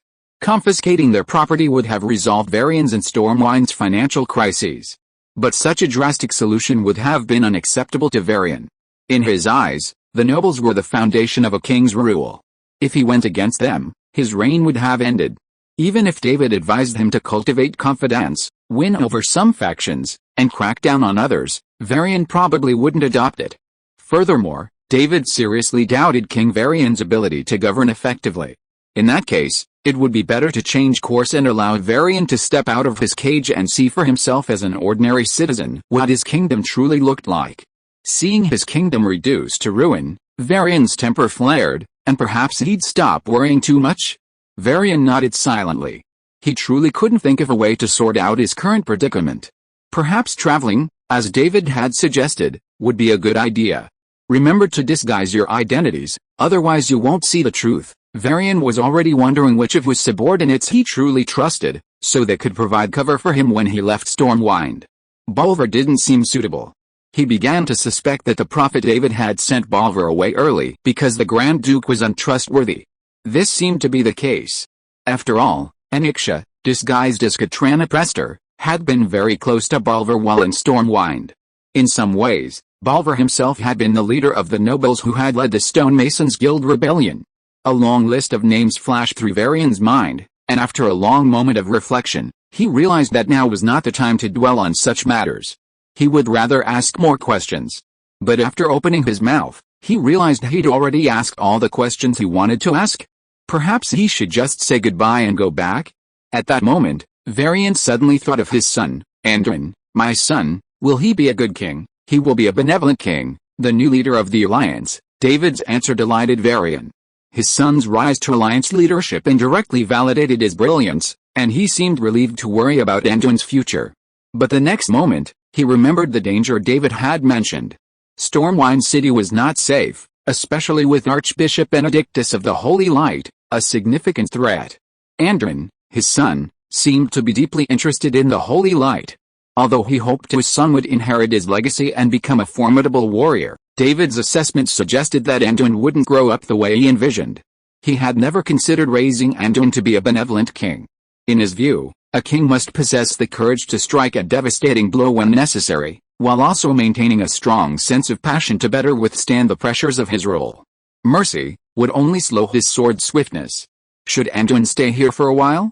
Should he take him back after resolving the various crises in Stormwind? As soon as the thought crossed Varian's mind, it struck him as unrealistic. The villagers in this village were largely members and relatives of former Stonemasons Guild members, and his own ties to the Stonemasons Guild were already evident. Would sending Andrin here be like handing his child over to their sworn enemy? Varian abandoned the idea, said goodbye to David, and, accompanied by Fordring, returned to Stormwind. He immediately began making arrangements for his journey. Just days after Varian had disguised himself and left Stormwind with the help of Matthias, Varian contacted Fordring through Matthias, requesting that Andrin be taken to Winterfell. So, David looked at the child, barely 5, before him. Varian has discovered that Stormwind is even more chaotic than he expected. He's completely lost faith in those nobles, right? Sending Andrin to him meant that Varian considered Stormwind Palace even more dangerous than Winterfell, home to the vast congregation of the Stonemasons Guild. Yes, Fordring nodded. He had seen so much chaos in Westfall and Elwyn Forest, and Varian had only scratched the surface. But Varian was perceptive, immediately realizing the gravity of the situation and decisively sending Andrin here. But it's best he use a pseudonym here, that's easy, just pick a name. As for whether the Stonemasons Guild would recognize Andrin, he hadn't been a baby when the Stonemasons stoned the Queen to death. There was no need to worry about recognition. Just call him Hope. Anyway, isn't Varian saying anything? Chapter 85 Generous Reward. Varian had, of course, mentioned the armor, which matched Fordring's, crafted from light-forged iron and a host of rare materials. He also had 2 top-tier war horses, rare materials, and various professional lore and training notes. No items bear the Stormwind Kingdom emblem. This is to avoid any potential trouble. Fordring showed David his belongings and introduced the woman before him. This is Ilsa Corbin, a very outstanding young warrior. Fordring introduced her as one of the finest of Stormwind's newest warriors. Originally, she was to serve in the Knights of Stormwind or the Royal Guard, but Varian had given the young warrior a new mission, to protect Prince Andrin.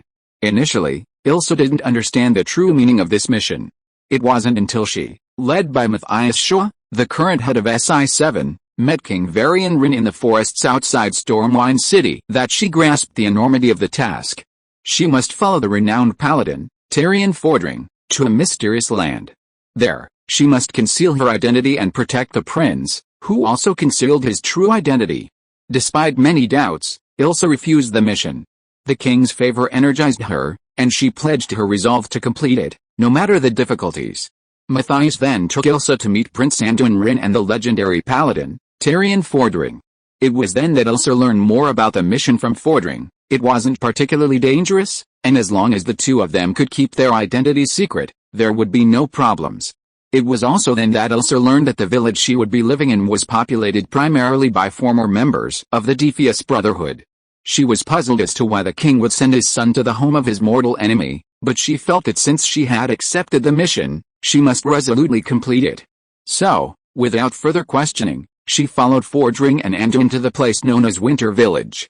Hello, my name is Ilsa Corbin. Having already mentioned it beforehand, she wouldn't call herself a Stormwind warrior. You can call me Ilsa. Hello, Ilsa. David and Ilsa introduced themselves, becoming acquaintances. No one here will bother with your origins. As long as you keep yourselves to yourself, it's fine, I understand. Thank you for the reminder. Just call me David. Ilsa and Andrin, alias as Hope, would stay in Fordring's cabin, while Fordring would begin his journey again. I'll stay in Ironforge for a while to make some arrangements. By the time I return to Lordaeron, the great catastrophe will have already begun. Emotionally, Fordring would have preferred to return quickly to prevent everything from happening. But reason told him that it was no longer possible to prevent the crisis, to nip it in the bud. All he could do was save as many people as possible once it broke out, to prevent the kingdom of Lordaeron from being annihilated. I just hope that before then, Varian can resolve all the problems within Stormwind Kingdom. Fordring formulated several plans, one of which was to return to Hearthglen and rely on the territory he had cultivated for many years to fight the Scourge. The trip to Stormwind Kingdom, Ironforge, and David's Winterfell were his backup plans. Hearthglen alone couldn't truly withstand the Scourge that had swept across the northern part of the Eastern Kingdoms, completely annihilating Lordaeron and destroying Quel'Thalas. He needed strong external support. I'm afraid it'll be difficult, David estimated. Warcraft III's plot takes place 20 years after the opening of the Dark Portal. Arthas's investigation of the Scourge Plague, the cleansing of Stratholme, his search for Frostmourne, his return to stab the Old King, and the Scourge's march across the Eastern Kingdoms all took place within that 1 year. So much had happened in just 1 year, one event after another, with no time to spare. This meant that Varian simply didn't have enough time to resolve the various issues.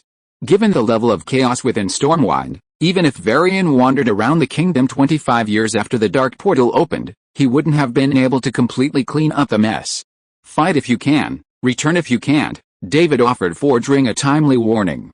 As long as we can save everyone, Lordaeron can be rebuilt. I know. The two watched Andrin and Ilsa carry their belongings into Fordring's cabin, then together they sorted through the rewards Varian had sent.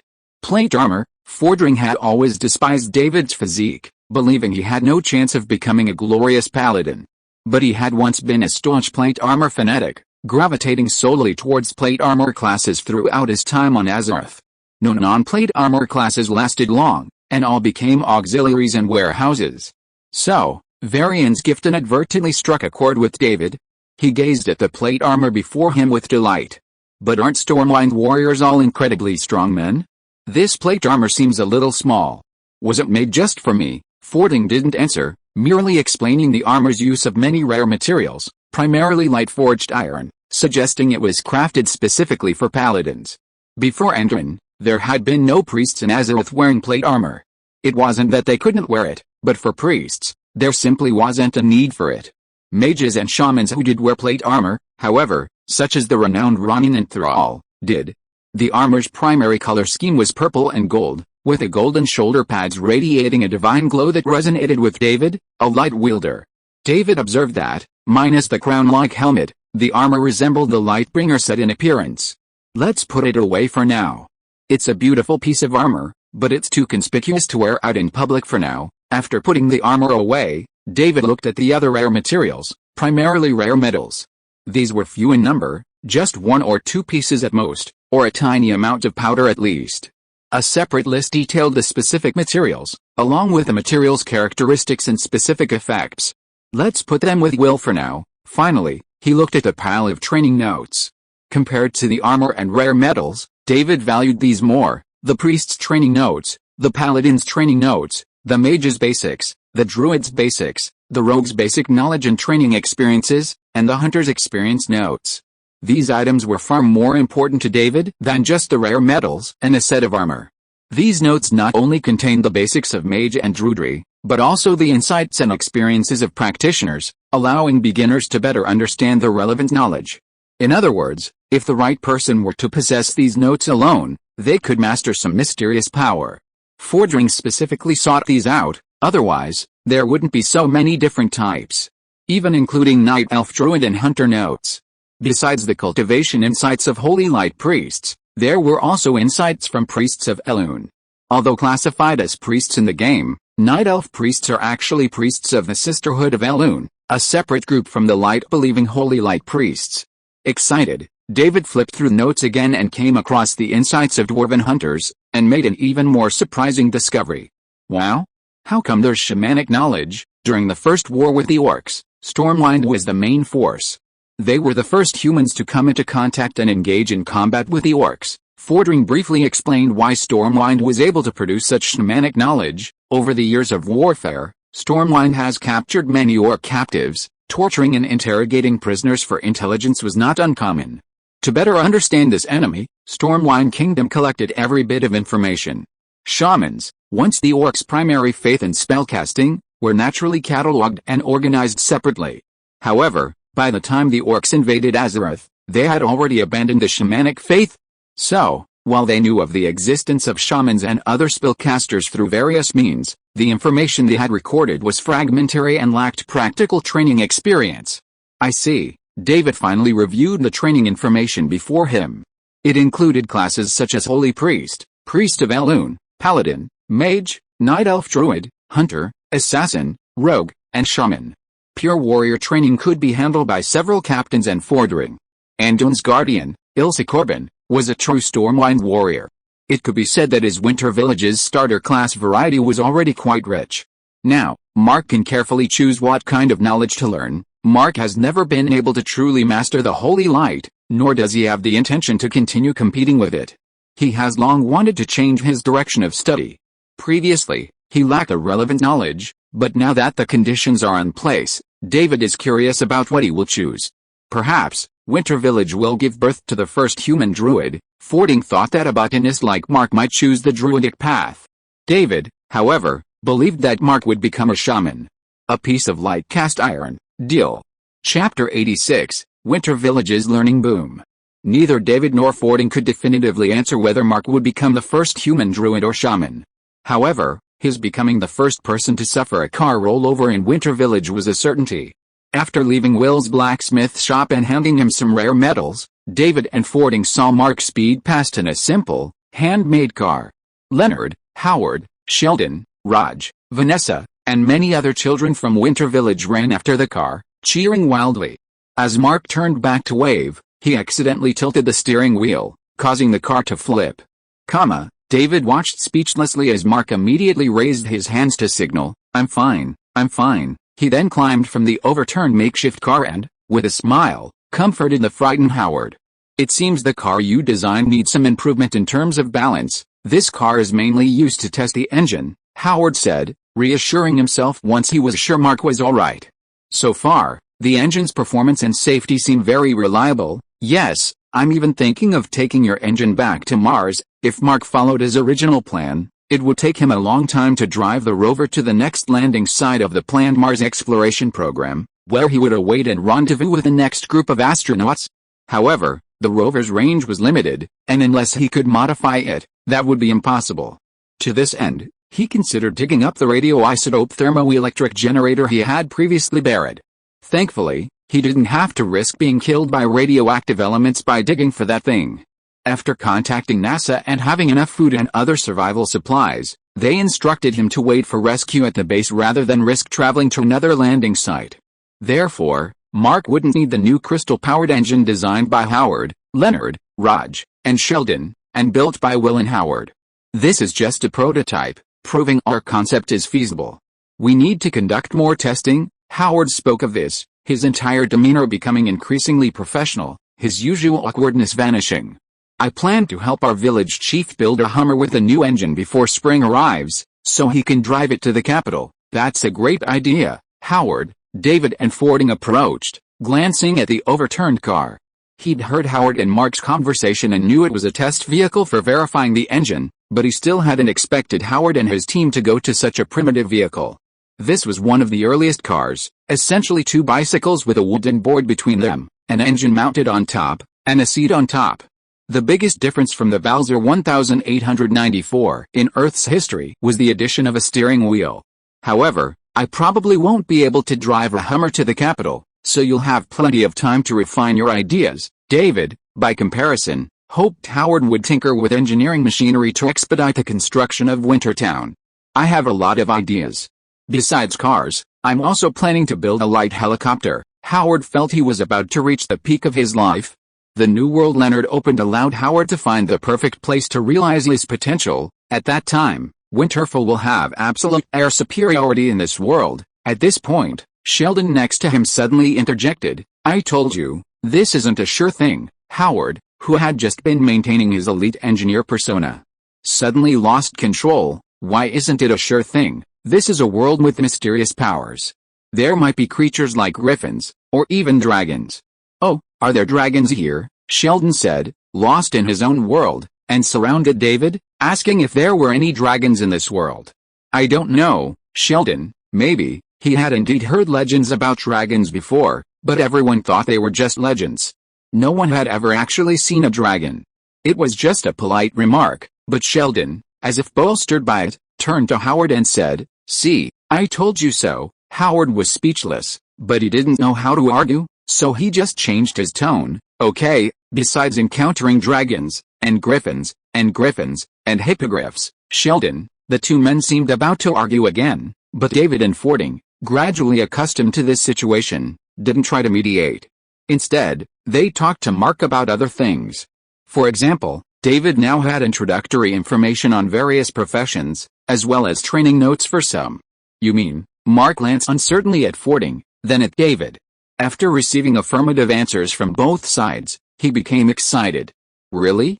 Let me see. Which one do you want to see?" David reminded Mark. The notes he had obtained covered several professions. He had to choose one, right? "Let me see them all." Mark wasn't picky. He wanted to see them all. Otherwise, how would he know which profession was best for him? "I have to try to figure out which profession I'm capable of, right?" David and Fording exchanged glances. While they thought it a bit absurd, they saw no reason to refuse Mark. Lacking a mentor or a top expert in a related profession to help assess Mark's talent, Mark had no choice but to experiment on his own. "But I still suggest you try each one, and figure out what's going on. No one here knows how to solve those problems." David's advice calmed Mark down a bit. While the mystical power was alluring, he didn't want to risk his life by recklessly experimenting. "That's right, let's start with a mage." "Mage, of course. Who doesn't want to be a great mage?" Mark gestured. Before he could even say anything, Leonard and the others nearby shouted in unison, "You're not getting through here." Sheldon followed closely behind. "Technically, Gandalf isn't a mage. He's a Maya," but his words went unanswered. Leonard, Howard, and Raj were more concerned about something else. "Can we learn that knowledge, too?" "Of course," David said, with no intention of hiding his knowledge. Besides, the people before him were Winter Village's most important scientists. Any small invention they could tinker with could have a significant impact on Winter Village's development, like the crystal-powered engine Howard had just created. Watching the excited scientists, David was about to retrieve the mage's notes when he realized something. "By the way, do you know the common tongue of Azeroth?" "I do," Sheldon said proudly to his friends. "Learning the common tongue of Azeroth will come in handy, right?" The few who had immediately become discouraged immediately declared that they weren't in a rush to learn the mage's knowledge. They wanted a textbook on the common tongue of Azeroth first, mastering it before moving on to anything else. "Of course, there's another way," David pointed at Sheldon. "We can have Sheldon, who knows Azeroth's common tongue, this world's common tongue, and English, translate these notes." Leonard's eyebrows immediately rose, and then everyone, including Mark, stared at Sheldon with gleaming eyes. Feeling like he was being stared at by a pack of hungry wolves, Sheldon couldn't help but take a step back. Dr. Sheldon Cooper, Winter Village's most troublemaker, was lost in a vast sea of books. Although he initially expressed dissatisfaction with everyone's collective betrayal, David soothed him with the words, "You can read all the relevant knowledge about all the professions right away." As the notes on the professions were translated one after another, there was no longer a single idle person in Winter Village. Everyone was either busy working on the construction site or studying frantically. Even Anduin diligently learned the common human language of this world, lest he be exposed by speaking only Azerothian. "The atmosphere in the village lately makes me wonder if I've returned to college." Laura was reading a book on hunter training. She was deeply interested in some of the hunter's abilities, and she had a natural talent for them herself, quickly mastering some common hunter techniques. David, by comparison, was much worse off. He'd picked the book out specifically for himself, but after several days, he'd learned nothing. It's mainly because everyone's curious about all sorts of mysterious powers. If he hadn't already mastered the Holy Light, he'd surely be poring over notes like crazy. Steve hasn't been sparring with Peggy much lately when he's been in the village. He's been straight into his cabin reading. Oh? What did Steve have? It seems to be a book on mage training. Huh? Steve, Captain America, and a mage, didn't seem to have much in common, right? There's nothing we can do. When Steve came here, all the other notebooks were taken away. The one he was reading was the one Sheldon put back after finishing it. Is that so? Laura nodded in understanding. It wasn't that Steve wanted to be a mage, but he had no choice at the time. Actually, I think Steve is very suitable for the Holy Light. You're not the only one who thinks so. Countless netizens think so, but David feels that with the spiritual will shown by Captain America, it is not just the Holy Light that suits him. I think as long as he is willing, he can learn the knowledge of several existing professions in the village, including the priests of Elune. Chapter 87 New Bullets. The frenzied construction and learning campaign lasted throughout the winter. As the new year arrived, although Winter Village was still shrouded in snow and ice, the temperature had begun to rise noticeably, and the enthusiasm for learning had gradually subsided. Over the past few months, everyone had already read through all the knowledge, whether interesting or even uninteresting. Next, they would choose a subject to formally cultivate, based on their preferences and the depth of their understanding. David estimated that no one would be able to master a particular mystical power immediately.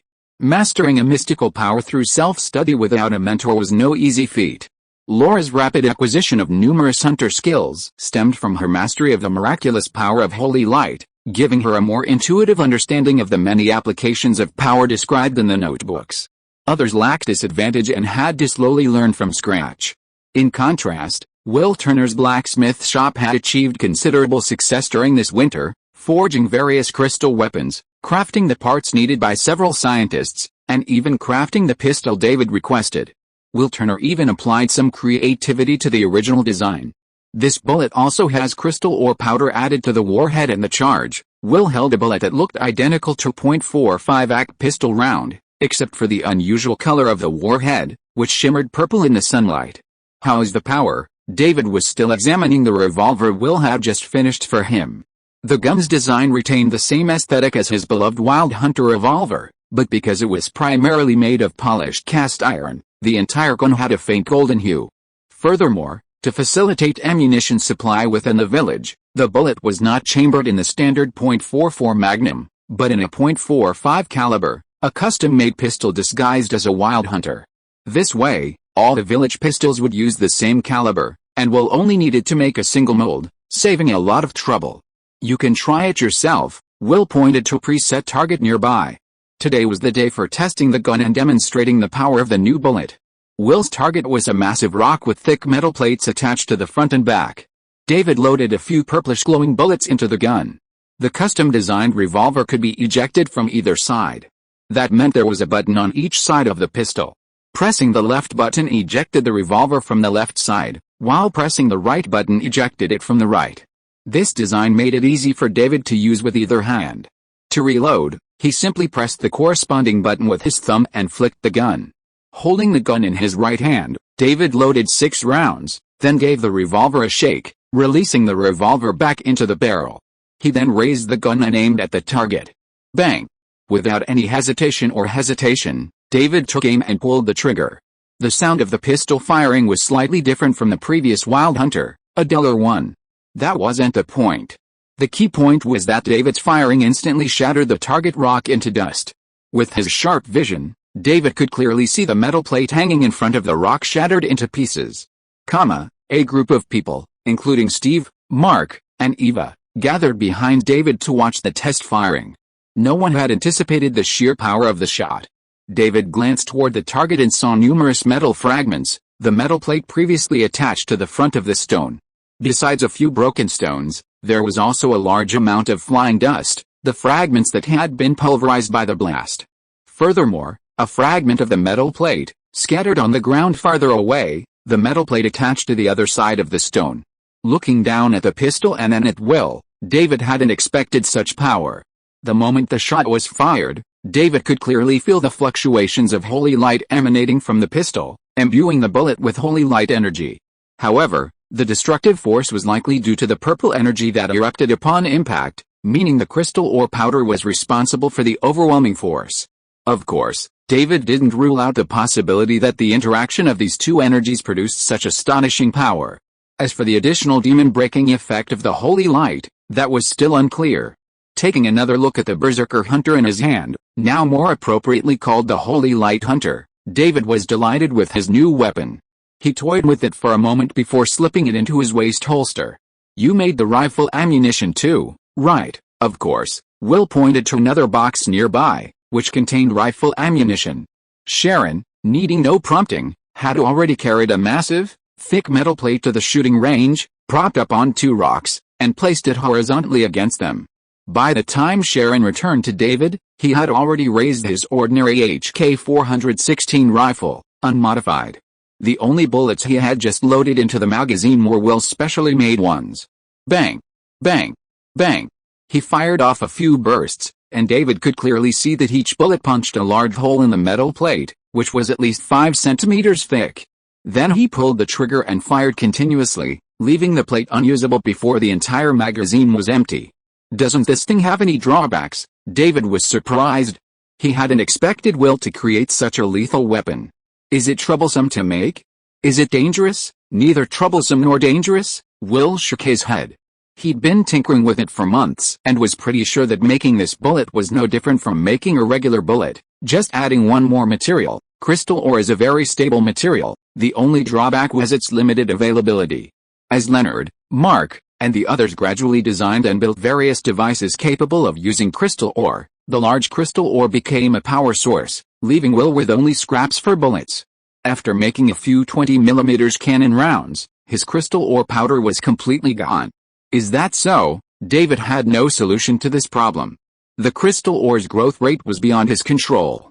After months of holding it back, not much had grown. 2 large chunks had been made into weapons, and Winter Village currently only had 3 chunks in stock, which could be taken away by Sheldon and his team at any time to test new equipment.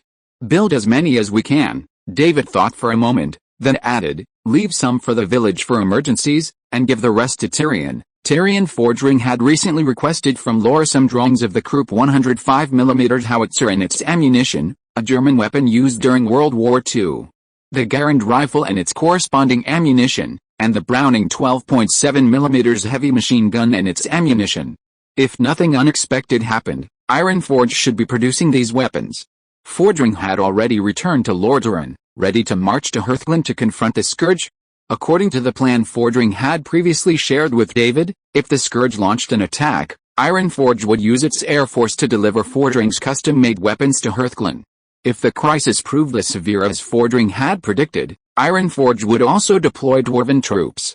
It seemed Forging didn't need to worry about weapons, but David believed that with powerful equipment already in place, providing support to Forging was a gesture of support. After extracting 121 rounds of pistol ammunition, David first handed the spent shell to Will, then placed all the bullets separately into an ammunition pouch. He figured he didn't need to carry regular ammunition, he had more than enough tools to fight enemies, including a bow and arrow for ordinary encounters with ordinary people or wild beasts. The light hunter in his hand was more of a portable heavy weapon than a medium and short-range defensive weapon. He was actually quite curious, if he encountered a tank, could he destroy it with a single shot? He was certain the village's Weasel ultralight tank wouldn't be able to withstand a single shot. Judgment hammer, and this light hunter? What else do you need to bring? After cleaning up the shooting range, everyone's next concern was David's trip. Laura asked, patting David's down jacket as she asked, "You definitely can't go out dressed like this." The new year had arrived, and while Winter Village still looked like a vast construction site, its general outlines were already taking shape. Considering the potential for unrest throughout the year, David has already stated that he'll be heading to Iron Tree Keep soon. If things don't go smoothly, he'll head to the capital. The sooner they go, the sooner they'll return. Ideally, they'll be back in Wintertown before the autumn harvest. By then, the surrounding villages might realize they're running low on food and might take action against Winter Village. Some documents, and maybe some gifts. Beyond that, he really didn't need to prepare anything special. As the mayor of a small, rural village in the most remote part of the kingdom, it was impossible for him to offer anything precious. Also, "I won't be going with you this time. I have some things to attend to back home." Laura was still the adventurous Laura. While the capital of the Kingdom of Tiran intrigued her, she preferred the latter to the legendary ruins of civilization. "Besides, I feel this adventure is so important, I absolutely can't miss it, David nodded, knowing deep down that Trinity was finally doomed. Laura, now master of the Holy Light and having learned some hunter skills, would become even more formidable. Just as David was imagining how miserable Trinity was, Steve suddenly came over and said, David, there's something I want to ask you. Chapter 88 Holy Light Shaman Steve. Seeing Steve approach specifically to speak with David, Laura immediately asked, Do you need me to step aside? No, Steve waved his hand, signaling Laura not to leave. Actually, I want to ask you something. David said nothing, simply looking Steve up and down. After a moment's observation, a look of realization dawned on his face. Did you sense something? Did some power respond to you? With David's words, Laura understood why Steve had come specifically to see David. Currently, there are only a few in Winterfell who wield mystical powers. Paladin Tyrion Forgering is undoubtedly the strongest. He is not only formidable in strength, but also possesses a wealth of theoretical knowledge, a solid foundation, and a deep understanding of the Holy Light. Besides him, there is David, who has studied with forging for a considerable time. No one knows David's current level of strength, but they know he is progressing rapidly. Consider that David has only been exposed to and studying the Holy Light for a year at most. Then there is Laura, who, through David's infusion of the Holy Light and subsequently truly gaining its recognition, has also mastered this mystical power. Van Cleef counts as half, because assassins in Azeroth must master the art of traversing the realm between the real world and the Shadow Realm, a mystical power. Beyond that, assassins' interactions with mystical powers are limited, so it only counts as half. And then? That's all. In this situation, with Tyrion Forgering away from the village, the most reliable person to consult is David, which is why Steve came to him. What power responded to you? Laura, upon learning that Steve had sensed some mystical power, was immediately curious about what career he would choose. Is it Holy Light? Could it be Arcane? It can't be Elune, right? I don't think I'll get Ellen's attention in this world. For a few months, even though Steve couldn't stay in Winter Village every day, he learned about various professions. He didn't read everything, but just paid attention to the knowledge that interested him. As a result, he always felt weird recently. I don't know what kind of power it is. I always feel like everything I see is different now. Oh, David was very curious.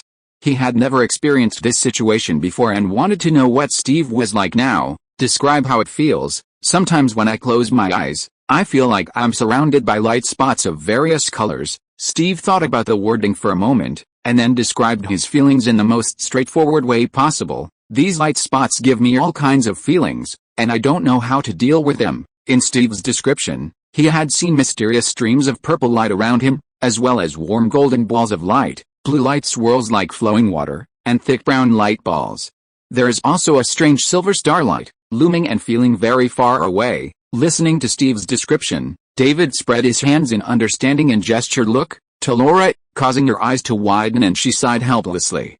Well, when I was able to quickly master some hunter abilities, I thought I was quite talented. Now I've finally seen what true talent is this normal? Steve glanced at the two people before him. Judging by David and Laura's reactions, what he'd experienced wasn't something bad, but rather quite normal. Actually, it's not normal. David shook his head. Ordinary people don't have your kind of talent, while mystical professions inherently value talent, and those who cross the threshold are considered gifted. There's a huge difference between being gifted and being exceptionally gifted. Most gifted individuals only realize the corresponding mystical powers after diligent study. Therefore, they wouldn't have experienced what Steve did, a simple knock on the mystical door, and a swarm of mystical powers eagerly rushed to Steve, offering him the choice he desired. After explaining the situation to Steve, David, completely unaware that his condition was actually a manifestation of his exceptional talent, was delighted and somewhat smug. So, which power should I choose? Which power do you feel most connected to? Steve closed his eyes and sensed the situation for a moment. That golden ball of light, the feeling is very similar to the feeling you get when you use the Holy Light. Is that the Holy Light? Yes, David nodded. It seemed that while Steve's talent was excellent, adapting to multiple mystical professions, the Holy Light was still closest to him. Which power is most distant to you? Oh, that silver feeling is incredibly distant. That purple light. It gives me a very strange feeling. What's that feeling? As if it wants to come closer to me, but can't. Oh, David, based on Steve's description, had determined that this so-called purple light was the arcane energy wielded by Azeroth's mages. Mages on Azeroth all used the arcane, a versatile and easily controlled energy source. Therefore, the basic mage manual that Fordring had brought back taught how to identify, mobilize, and absorb arcane energy. In other words, if arcane energy didn't exist in his world, Winter Village wouldn't be able to cultivate mages using Azeroth's mage training. However, through Steve's description, David learned that arcane energy existed in this world as well, though his reaction was a bit strange. Perhaps the Azerothian method of mobilizing arcane energy wasn't applicable here? He didn't dwell on it too much? Steve had many options, and becoming a mage wasn't necessary. Currently, it seemed more likely he'd become a light wielder, most likely a paladin. But reality was far more drastic than David had anticipated. After telling Steve not to resist and to let go of his guard and embrace these mysterious powers, David and Laura witnessed a holy light descending from the void, baptizing Steve and officially becoming a light wielder. So far, everything seemed normal, but the next second, a vortex formed around Steve, followed by a rubble rising from the ground, clear water condensing from the surrounding snow, and sparks of electricity, seemingly from nowhere, slowly swirling around him. This, David took in the bizarre scene before him. Having already reviewed the general descriptions of all the classes, and with the aid of his past memories, he immediately understood what it meant. A paladin and a shaman, isn't this a bit of a strange combination? He had originally assumed that after Steve chose Holy Light, the other mystical powers would automatically disappear. He hadn't expected Steve to gain access to both Holy Light and elemental power. Thinking carefully, the elemental power wielded by shamans primarily relies on communicating with elemental spirits, or the elements. Some factions also force elemental power into their service, using it as arcane magic. In theory, shamanism didn't conflict with any other class, and Steve was a skilled communicator, so gaining the elemental's approval wasn't particularly surprising. Congratulations! You're now a paladin or priest, and a part-time shaman. David paused, then, unable to resist curiosity, asked, "Did Elon leave anything in you?" "Probably not." Steve carefully felt his body. Only holy light remained within him, not the elemental forces. This fundamental energy that constitutes the world is omnipresent, it's just that ordinary people can't communicate with the elements. Yet, Steve could now sense the presence of the elements and even hear their voices. What a magical feeling! He opened his hand, and a vortex of wind formed within it, then darted back and forth between Steve's fingertips, like a playful elf playing a game with him. He opened his other hand, and water elementals also gathered at Steve's invitation. He felt the flow of water telling him that he could use this energy to heal his injuries. After expressing his gratitude to the two elemental spheres and letting them dissipate, Steve condensed a ball of holy light in his hand, feeling this magical energy flow through him. For the next while, focus on studying paladin training notes. I don't think you're particularly interested in priest's insights. Steve was primarily focused on paladin knowledge because Winter Village had the most detailed paladin lore, and there were already top paladins available to teach him.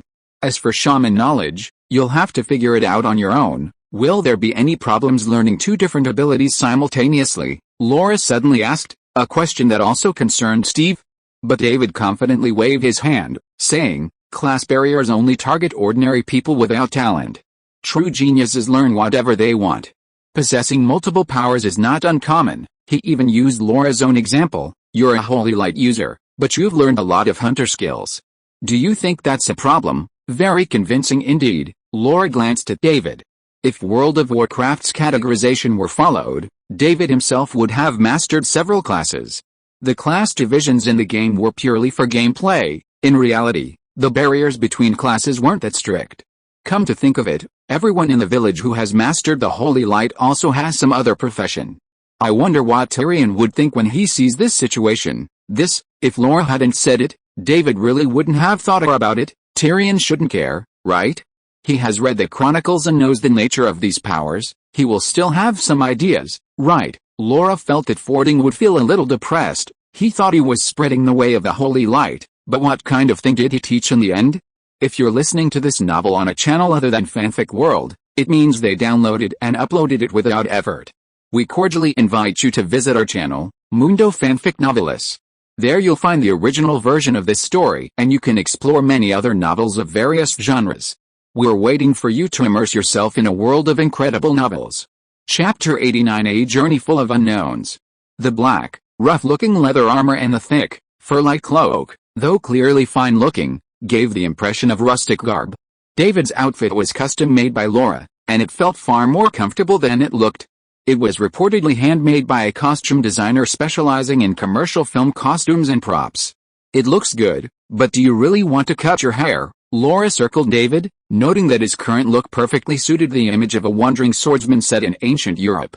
Although David didn't carry a sword at his waist, he instead sported a holster containing a hunter of light and the hammer of judgment. I'm going to be away for a long time this time, so short hair is easier to clean and maintain. David's hair had never been particularly long. It used to only reach his neck, and then he'd cut it short with a few snips. He hadn't cared much about the look before, simply for convenience.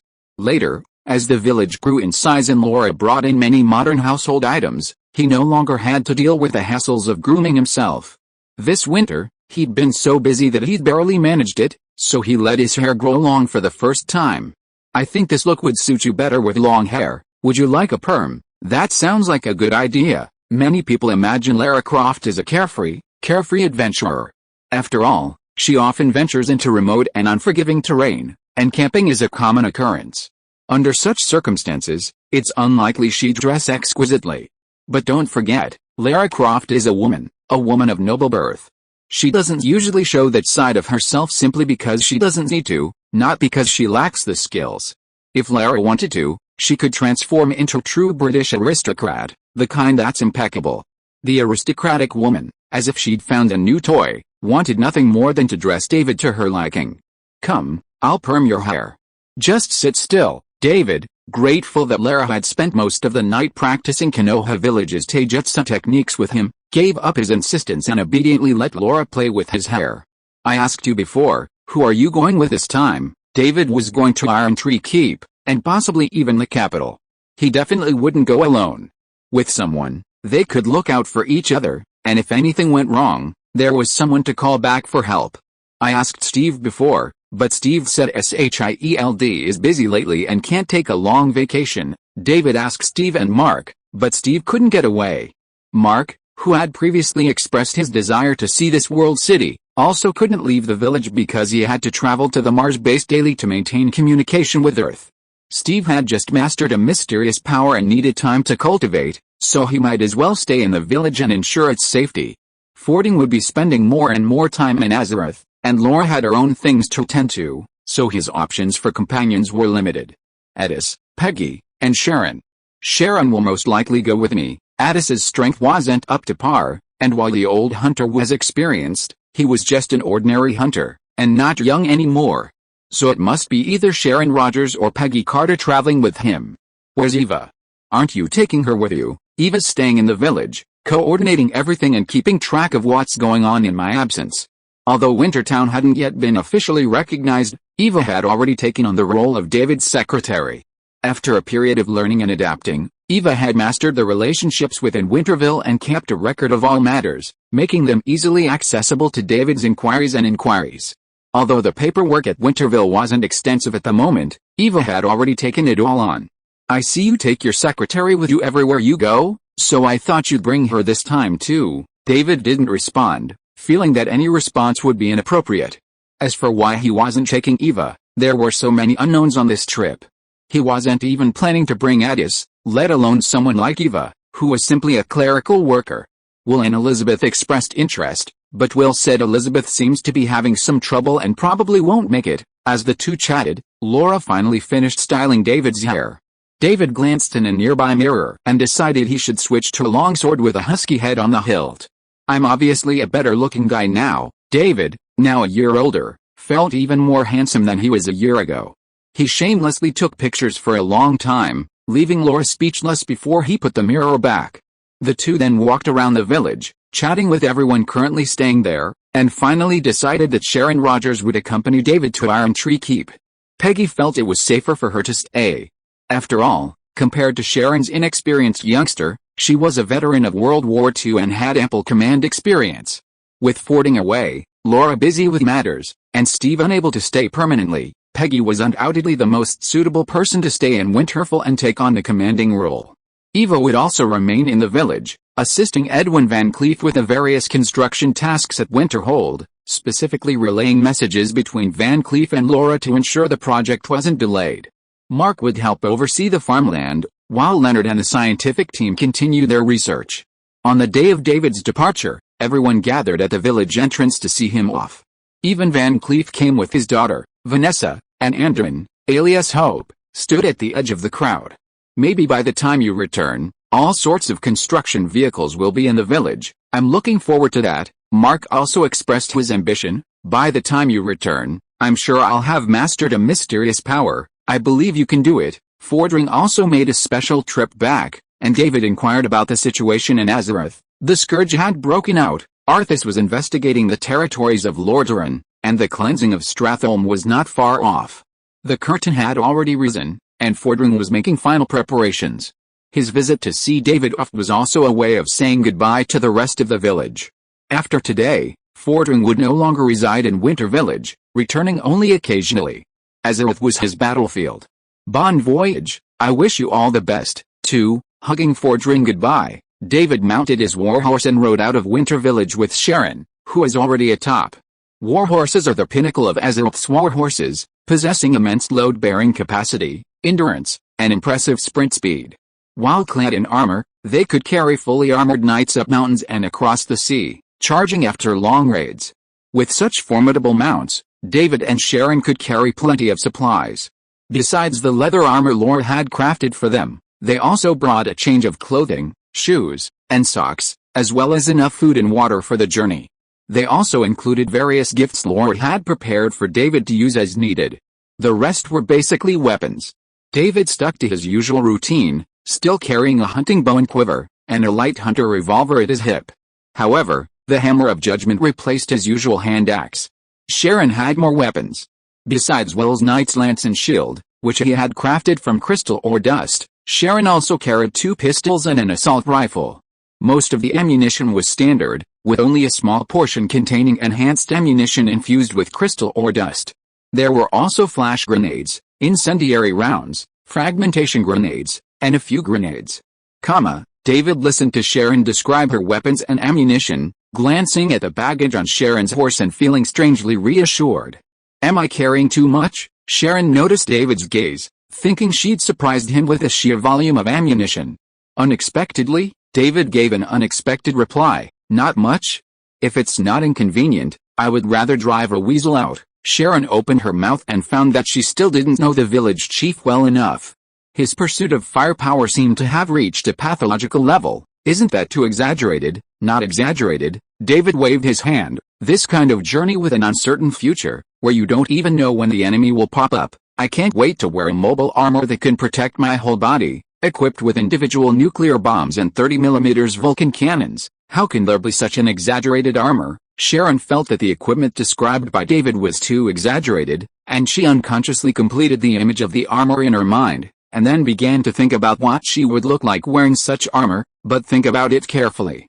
This thing is quite exciting, isn't it? He had always felt that the phrase "men can't resist a handsome mecha" wasn't accurate enough, because women couldn't resist a handsome mecha either.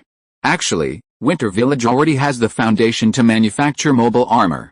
Energy-rich minerals like crystal ore solve the most troublesome problem, the power supply for the armor. Sharon was stunned when she heard this. Could it be that Winter Village had already secretly started manufacturing mobile armor without her knowledge? Could it be that Leonard and the others have already started making the armor you're talking about? Chapter 90 Sharon's dream of being a mage. Leonard and the others built a suit? Of course not. Even if they were all protagonists, like in a sitcom, and top scientists, that didn't mean they could just casually create a high-tech suit. Even for Tony Stark, a tech giant living in the technologically advanced Marvel universe and possessing the aura of a protagonist, building a suit by hand required certain prerequisites. The people who kidnapped Tony had provided him with a vast supply of advanced materials. Otherwise, even if Tony had the ability to build a suit by hand, it would have taken an insane amount of time to build a combat-ready suit from scratch. Winter Village didn't have that many advanced materials, nor did it have sufficient technological expertise. Even if the crystal ore solved the energy problem, The various materials and mechanical challenges wouldn't be solved overnight. We should be able to build it someday, Tisk. Sharon curled her lips. She'd assumed David, the village chief, was engaged in some secret research. This disappointed Sharon, who spent her days in the village doing nothing but honing her skills and learning new things. By the way, everyone's been studying the mystical side of things lately. Don't you have any particular powers you'd like to master? David knew everyone had read the notes, but he had no idea who had learned what. He only knew that Mark, Leonard, Sheldon, and the others, after trying the mage's notes, seemed to have given up and were now exploring other professions. Steve had become a paladin and a shaman, currently focusing on learning various paladin skills. For one thing, the Avenger's shield seemed tailor-made for Steve. David had seen him 2 days earlier, just starting to practice it, easily hitting 5 or 6 targets with his holy light-infused shield. The already unscientific flying shield, now enhanced by holy light, completely defied the very notion of science. Will and Elizabeth seemed to have also tried the mage's knowledge, but failed. Eva was still deciding, unsure which one to choose, and had even asked David for advice. David said that if Eva hadn't decided when he returned from his trip, he would help her choose a power that suited her. As for which power Peggy and Sharon had chosen, David had no idea. I'm actually very interested in mage lore, and I can clearly sense the presence of arcane energy, but I can't mobilize it, let alone absorb it. Sharon's brow furrowed as she spoke of this. She was a very strong-willed girl, which was why she hadn't shared her difficulties with anyone, instead struggling with the arcane energy. I always feel like it's being held captive by something. Is that so? This wasn't the first time David had heard someone say the arcane energy wasn't reacting properly. The last person to say so was Steve. Why wouldn't the arcane energy react to someone who was recognized by both the holy light and the elemental forces? Judging from Steve's initial description, the arcane energy must have opened its arms to Captain America. He had previously assumed that after Steve accepted the holy light, the arcane energy had automatically retreated, but Sharon's description suggested otherwise. Could it be that the arcane energy in this world is imprisoned? Imprisoned? Can arcane energy be imprisoned? Sharon looked at David in surprise. She knew little about this mysterious world, her only knowledge coming from the notes Fording had brought back. And those notes didn't mention anything about this situation. It's possible, David, drawing on Sharon and Steve's descriptions from various books and games he'd read, made a reasonable guess. In some worlds, while arcane energy still exists, and even reaches high concentrations, it's confined and controlled by some powerful force, forcing all users of arcane energy to use it according to the rules set by them. David briefly explained the setting of the weave. In worlds with a weave system, mages could only obtain spellcasting permission through specific means. Unless a spellcaster was stronger than the powerful being that established a weave's rules, there was no way to break free from this system, and they could only cast spells within this framework. Sharon listened to David's description and quickly discovered the difference between the setting David mentioned and the situation she felt. You are talking about casting spells, and there seems to be no restriction on arcane energy. The magic network system restricts magic, not magic power, which seems to be completely different from the situation Sharon encountered. What I mean is, perhaps this world has a more powerful being, one that has established a stricter system similar to the weave, restricting even arcane energy and requiring specific methods to mobilize it. David spread his hands. I'm just guessing based on what you and Steve mentioned, combined with what I know. I'm not saying my guess is correct. I see. Sharon nodded. David was just guessing, and so far, it seemed quite reliable. Does that mean I can't become a mage? I don't know why you're also drawn to mages, but it's not impossible to become one. David noticed that every single one of the villagers, given several career options, had flocked to mages. The allure of mages was truly immense. Just find a mage in this world and ask them about their situation, and you'll find out. Sharon's ability to sense arcane energy proved she possessed considerable mage talent, but Azeroth's mage knowledge was limited in this world. With the right method, Sharon could become a mage. That doesn't sound so easy, Sharon sighed. It seemed she had to give up on the idea of becoming a powerful mage. Perhaps she should follow Peggy's lead and not dwell on mage lore, or even professions, but instead see what she could learn from them. Sharon fell silent, and David didn't say anything more. The two of them, on horseback, galloped across the snowy plains at high speed, soon coming upon Snaufort, still unfinished. This northern fortress, decided upon by Iron Tree Castle, was still just a small town surrounded by a wall of wood, a small amount of stone, and a large amount of mud. It didn't resemble the most important fortresses of the northern plains. Observing from a distance through a telescope for a while, David and Sharon saw only a few people on the walls. Most were probably sheltering in their homes, waiting for the arrival of spring. These people look like they've suffered a lot, David observed with a gloating look before putting away the telescope.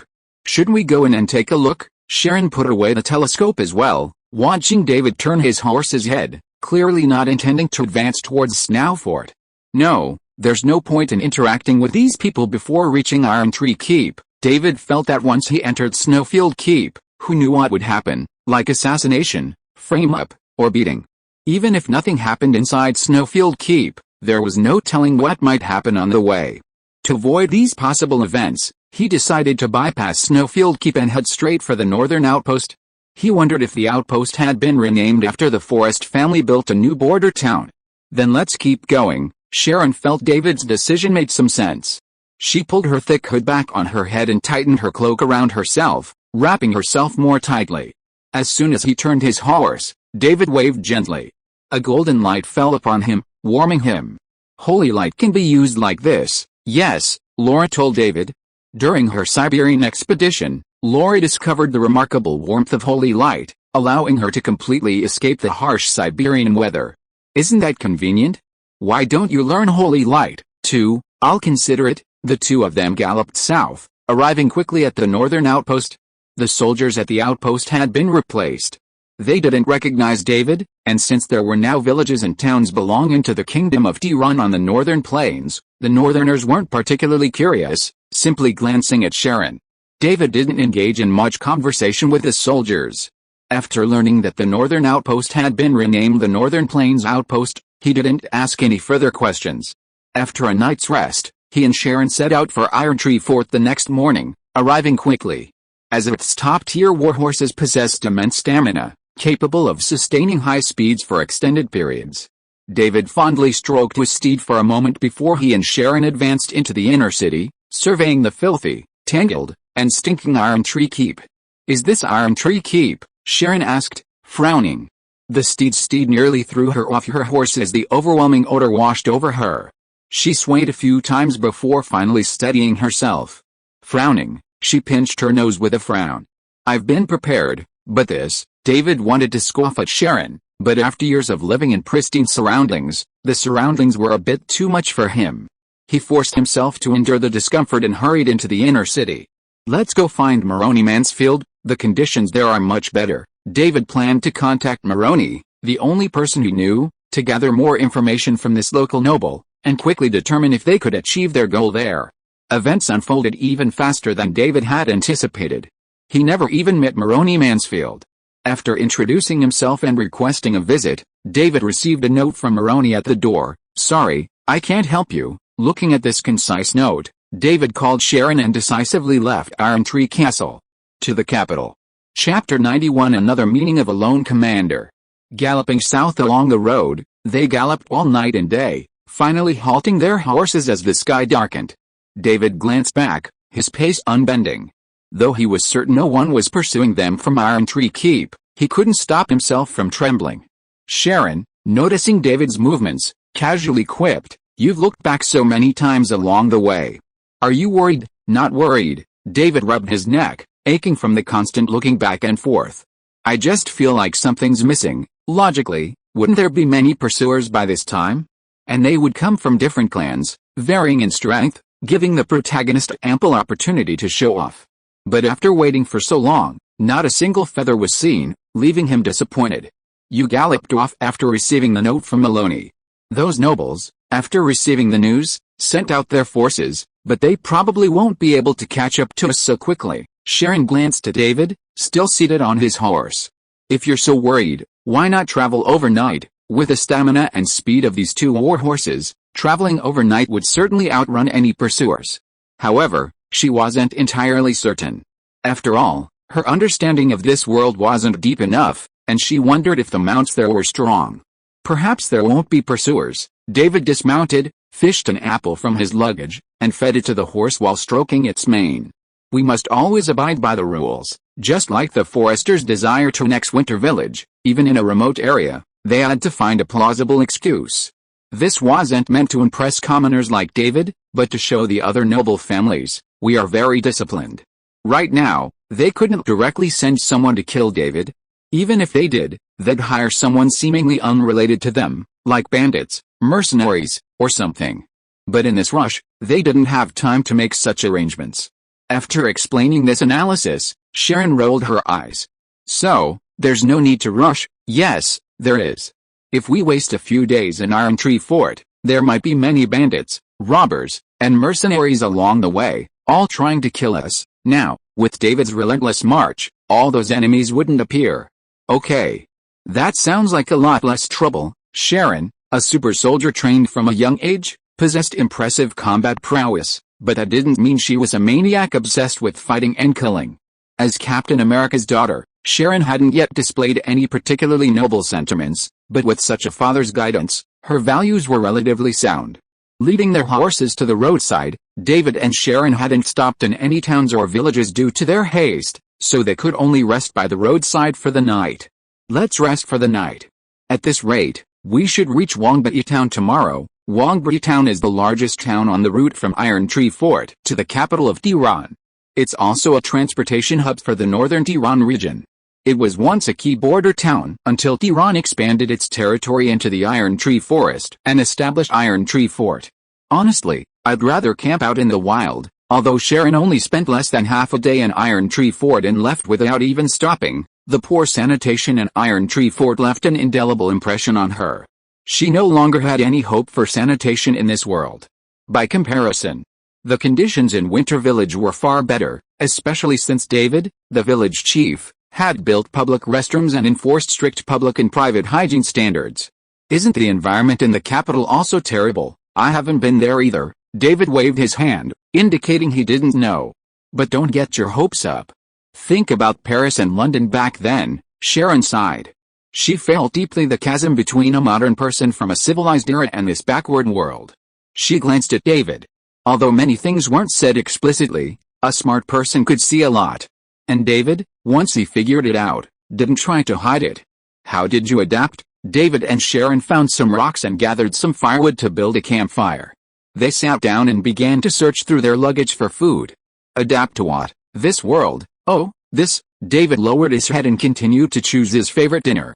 At first, there was no choice, but later you'll find out. Joining the pioneering team, establishing Winter Village, and letting it develop according to his own ideas naturally solved the problem. After Sharon understood David's meaning, she pondered a similar question to Mark's. So, what kind of village are you planning to build? A more modern, civilized city. She also pondered a deeper question: would the rest of this world, especially the rulers, tolerate the existence of such a unique city? If so-called modernization is just a reflection of your own time, then you're underestimating me. David dug out some dried meat and chopped vegetables, tossed them into a small pot with some water, and then took out a few pieces of bread and placed them on the pot lid beside the fire to heat. My goal is the stars and the sea. Sharon thought David was joking. Perhaps he didn't want to answer her question, so he used this joking way to change the subject. In a way, Sharon's feeling was correct. David was indeed deliberately changing the subject. There were some things he could discuss with Fording, Laura, and even with scientists like Mark and Leonard, but it was not convenient to discuss them with superheroes like Steve, Peggy, and Sharon. If we delve deeper into the development of Winter Village, certain topics are almost unavoidable. If David seeks to expand the village, not to establish a vast kingdom, but even to develop it into a large enough city, conflict with neighboring forces is inevitable. This conflict doesn't necessarily arise from others provoking David, it can also involve David provoking others. For example, as Winter City's influence continues to expand, David's villagers demand more land, but their land is already reaching the doorsteps of others. What would a lord do? From a lord's perspective, of course, you should support your own villagers. After all, it's not your people who are being bullied, so you don't need to worry about other people's people. That's the other lord's concern. So, will the righteous captains unconditionally support David at this point? Furthermore, Winter Village already has hundreds of villagers and has even begun building modern infrastructure. His envisioned Winter Town, or Winter Fortress, will soon be completed. But he never lost sight of one thing: his territory lacked a single real soldier. Initially, there were none. Now, there were no shortages, and even the artisans and miners were prime recruits. But don't forget, they came to David to avoid war and conflict. If war still had to happen, wouldn't they be better off staying in the Westfalls? They had a genuine feud with Stormwind Kingdom. So, despite Winterville's impressive combat capabilities and its complete lack of fear of invasion, it faced numerous deeper problems, and David couldn't find anyone to discuss solutions with. So far, his only solution was to build Winterville into a stronger sense of identity among his fellow residents, ensuring its planned development. By offering a better living environment, he could attract more locals to Winterville, further expanding its size and creating a virtuous cycle. In this scenario, the surrounding factions, having been poached, could either launch an attack on Winterville, allowing him to retaliate and eliminate them, or simply annex them. This might be the only way forward that wouldn't resent these righteous heroes. I never imagined I'd be so short of less righteous helpers. Slurping his stew and nibbling on some hard bread, David glanced at Sharon before him.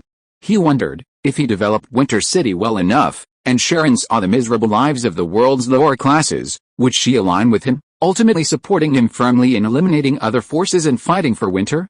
Then, while engaging the enemy, Sharon could shout, "For freedom." It would be truly fascinating if that scenario really came to pass. Not just Sharon, but even several captains could line up, shout freedom, and charge forward, crushing all the feudal forces standing in the way of the Winter Empire. But if they really do create a Winter Empire, I'm the first one of these three to defeat, right? He wondered if Captain America, Captain Carter, and Sharon, the second-generation Captain America, would become Captain Freedom. Just as David was about to lean against a tree trunk for a rest, he noticed someone approaching.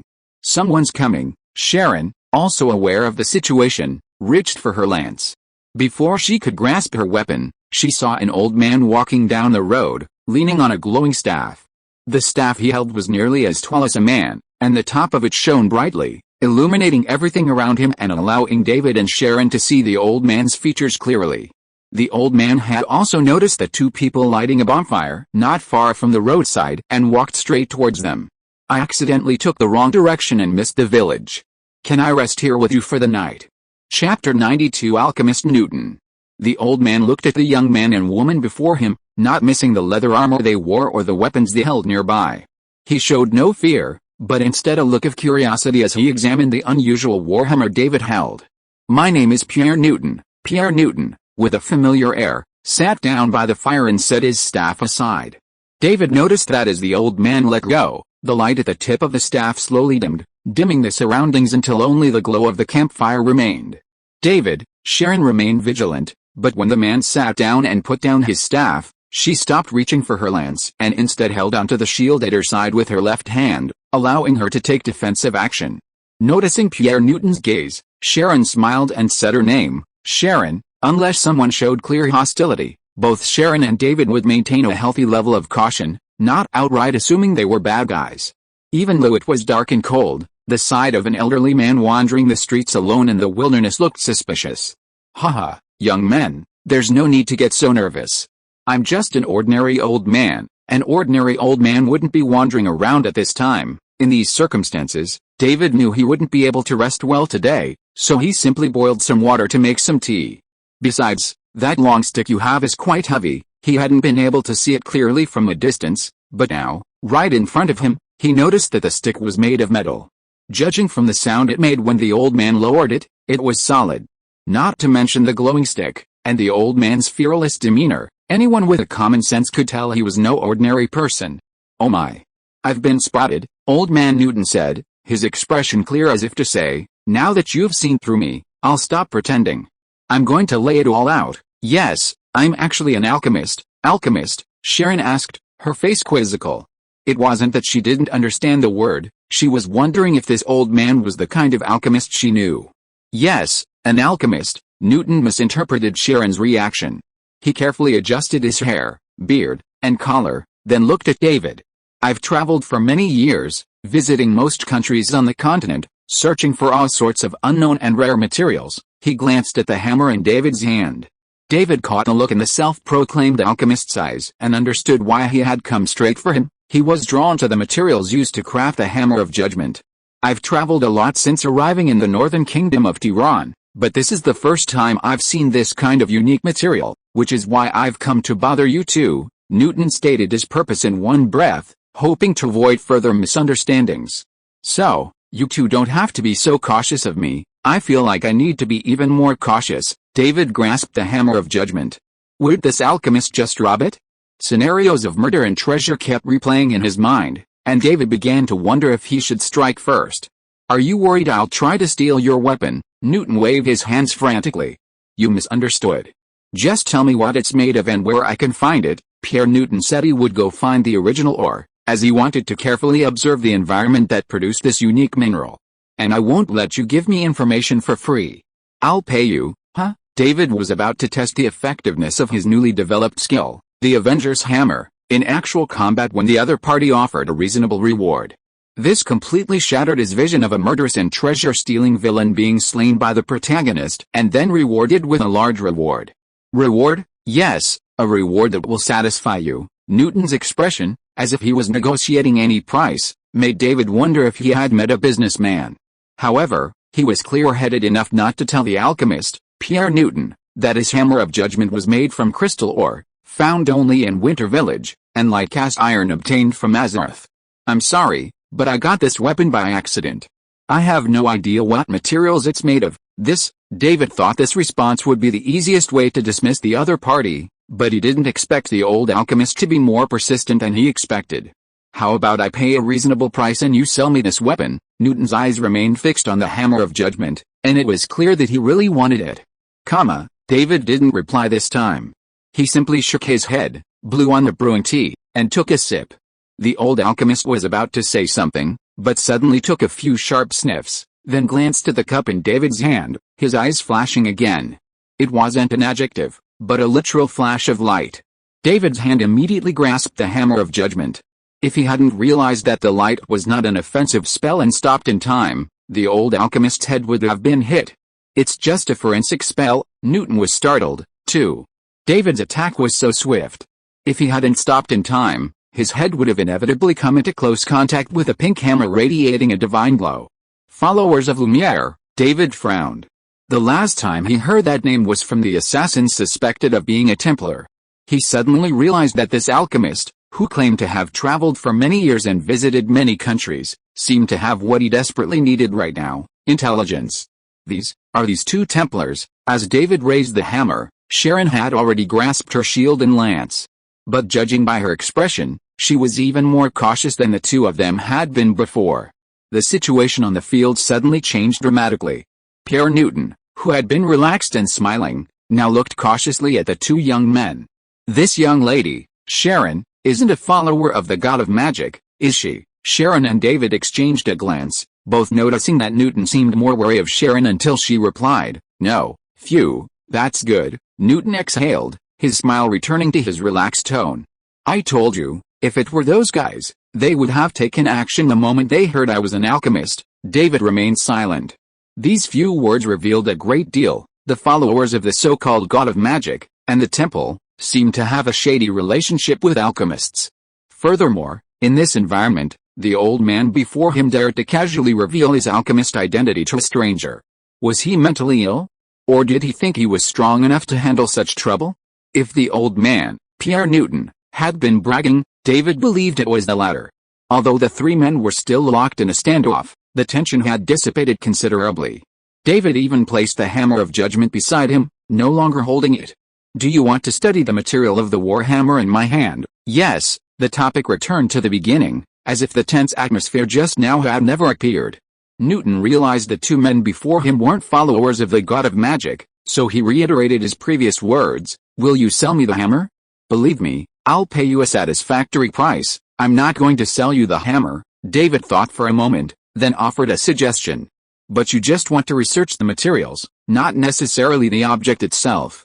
Am I understanding correctly? That's right, you're saying, yes. David picked up the hammer again and tossed it gently in front of Newton's face. I can lend it to you for research, but you'll need to follow me. Oh, that's an idea. Newton stroked his chin, seriously considering David's suggestion. So what's the bargaining chip? What do you want? Gold? Jewelry? Weapons? Armor? David shook his head. He wasn't interested in those things, but he had no shortage of ordinary items. I hope you'll be by my side for a while, answering my questions. What he lacked most was knowledge of the world. Born in a remote, lower-class area, he had no access to information. Maloney had once been a promising prospect, but now it was difficult to rely on her, and he didn't dare ask too many questions. The man before him was a better choice. He wasn't from the Kingdom of Tiran at all, and at the very least, he had no ties to Iron Tree Keep. He also had some knowledge of other kingdoms, making him exactly what he needed. More importantly, if he truly was an enemy, keeping him close by would give him more peace of mind than letting him flee to Winter Village. Answer questions? You mean for me to serve as your personal advisor and advisor? The old alchemist suddenly regarded David with curiosity. Is it that simple? Yes, it's that simple. How long? As Newton began to meticulously inquire about the details of the deal, David's suspicions about him gradually subsided. At least a month, whether you're only researching for a day or 2 or 10. If my research takes longer than a month, then an additional month will be added automatically. Newton stroked his beard as he carefully considered David's suggestion, glancing at the pink hammer of judgment and then the teacup beside him. Deal. Chapter 93 Bronia Continent. The deal was struck. Determined to squeeze the alchemist, Newton, as efficiently as possible, David immediately began asking for information. He particularly sought intelligence on the various factions on the continent. Newton hadn't expected David to start asking questions the moment they'd agreed, suggesting he was about to get his consultant to work right away. You didn't even sign a contract. I imagine you care as little about a piece of paper as I do. That's true. Newton nodded, agreeing with David. All right, ask whatever questions you have. If possible, I'd really like you to raise them all tonight. If that were possible, he could spend an evening answering questions, then he'd have free time to research new materials.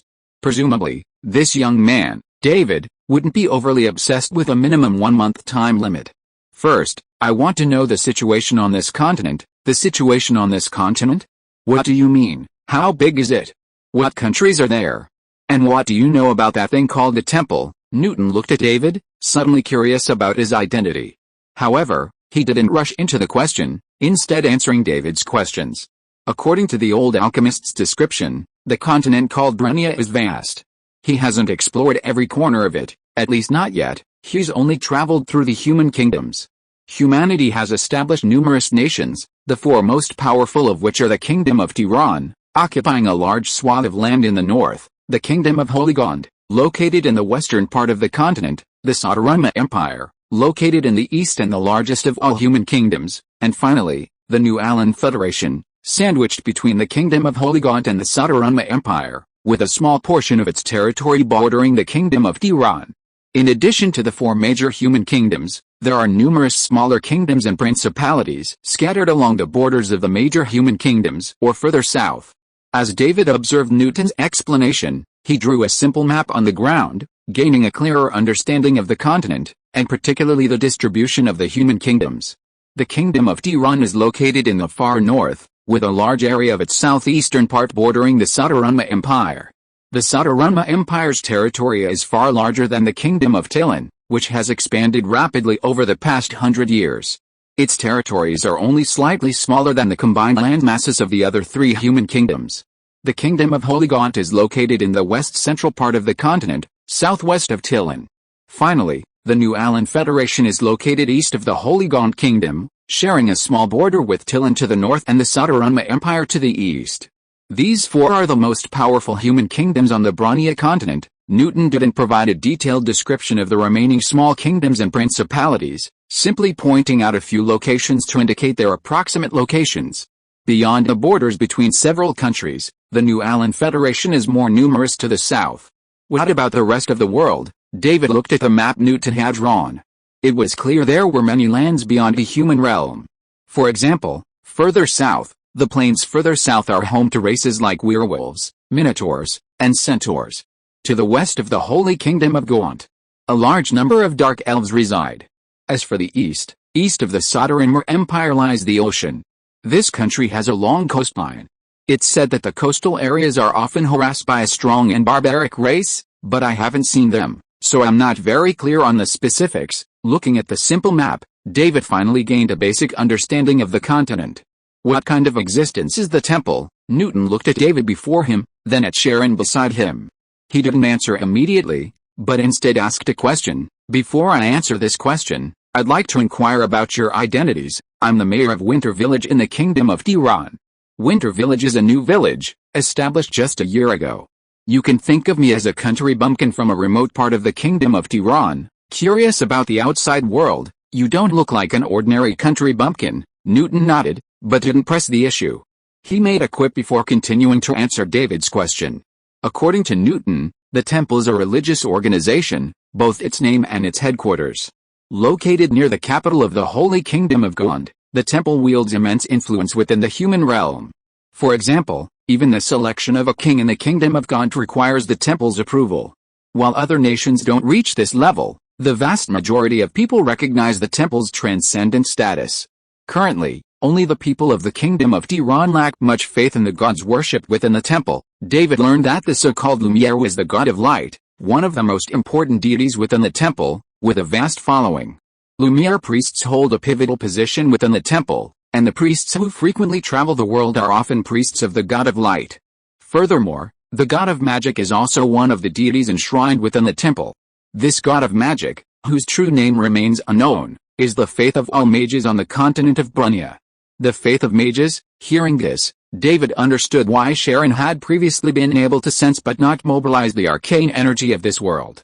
It seems the magic and arcane energies of this world have been restricted by the god of magic, restricting its mages to the rules he has established. However, compared to ordinary believers, mages are somewhat unique. There are numerous mages on the continent of Brunia, and most have little contact with the temple. The temple doesn't seem particularly concerned, allowing the mages to do as they please. After listening to various reports for half the night, David remained completely sleepless. He glanced at Newton. The old man's face showed no sign of fatigue or lethargy either, and he looked like he could talk for days and nights. Anything else? The old alchemist gazed eagerly at the hammer beside David. He felt that what he had said, and in such detail, should be enough for a country bumpkin like David to digest for a while. He could use this time to study the hammer. Let me ask you another question. David picked up the hammer of judgment and held it before Newton. What is an alchemist? This question, Newton happily took the hammer, expecting to delve into it. Unexpectedly, David posed such a question. He immediately placed the hammer before him and put on a serious expression. An alchemist is someone who studies and practices alchemy. Knowing that such a nonsensical answer wouldn't satisfy David, Newton explained alchemy before David pressed further. Simply put, alchemy, as its name suggests, can transform objects into gold. Its true essence is the use of mysterious techniques to alter the form and properties of matter. If it can be transformed into gold, it can naturally be transformed into anything else. This is why the old alchemist traveled extensively, hoping to discover new or rare minerals. For alchemists, this journey to discover these rare and invaluable objects is a form of spiritual practice in itself. I see. No wonder the old alchemist, upon seeing his hammer of judgment, was so obsessed with studying it. It was a trait of his profession. In the words of Pierre Newton, no alchemist could resist the allure of a novel, unprecedented object. Of course, the tools of the national alchemy workshops established by each nation are another matter. What are those? As Newton spoke with disdain, David learned that all human kingdoms employed a limited number of alchemists, whose primary job was to refine gold. In the truest sense of the word, these alchemists' primary job was to create currency for the kingdom they served. David had only just learned that this was how the currency of this human kingdom was minted. Did that mean that the human kingdom's currency was essentially based on the kingdom's own reputation? After all, gold could be endlessly manufactured through alchemy, no longer considered a rare and precious metal, having lost its value as a standard. David didn't dwell on this question. He didn't need to dwell on such matters right now. Even if the currency market collapsed, the kings of the major powers would be the ones to worry. Are there any conflicts between alchemists and followers of the god of magic? Despite the numerous inquiries, David didn't overlook Newton's reaction when he suspected Sharon of being a follower of the god of magic. But from all the information Newton had shared, he didn't see any conflict between alchemists and mages. In fact, according to Newton's description, all human nations highly valued mages and alchemists, and their status was high in every nation. Because alchemists use energy to change the shape or properties of objects through alchemy, Newton didn't hide the fact, but bluntly stated the primary conflict between the two. Many alchemists prefer arcane energy, which is highly malleable, versatile, stable, and easily mobilized. David had already vaguely guessed the answer, and Newton's subsequent words confirmed his guess. But the vast majority, or perhaps 90%, of alchemists don't believe in the god of magic. The way they obtain arcane energy, in the eyes of the god of magic's followers, seems a bit, well, disrespectful. Yes, that's roughly what I mean. Newton chuckled a few times, as if to cover up the slight embarrassment in his words. However, most mages don't dwell too much on these things, except for the followers of the god of magic in the temple. Chapter 94 Alchemy. Having asked enough questions, David indicated he had no further questions for the time being. He immediately noticed Newton gleefully holding his hammer of judgment, examining it over and over. Initially, he hadn't wanted to ask anything, but after seeing Newton's demeanor, David couldn't help but ask, "Is that all you need to do?" "That's the most basic observation." Newton examined it from head to toe, his astonishment growing with each glance, his expression unconcealed. The material used for this hammerhead appears to have undergone only simple processing, with no other minerals mixed in. The more Newton examined it, the more astonished he became, and the more he wondered about it, the more he wanted to understand what kind of mineral it was. It seems to contain a lot of energy, an energy that exudes a sacred aura. Is it natural? After pondering for a moment, Newton began to rub the hammer's handle again. Or is it the special metal in the handle that's causing this phenomenon? David knew the answer, but he didn't say a word. He simply stared at Newton, curious about the magical methods alchemists possessed. He didn't wait long before noticing a faint golden glow emanating from Newton's eyes. He lowered his head, examining the hammer of judgment in his hand, muttering to himself, "Oh, so that's it. Huh? What kind of material is this?" The more he looked, the more intrigued he became. The excitement grew, and Newton retracted the glint in his eyes. He looked up and asked David, "I might have to use some special techniques." "Do you mind?" "What kind of special techniques?" "It's an alchemical spell." "Don't worry, it's just analysis and recording.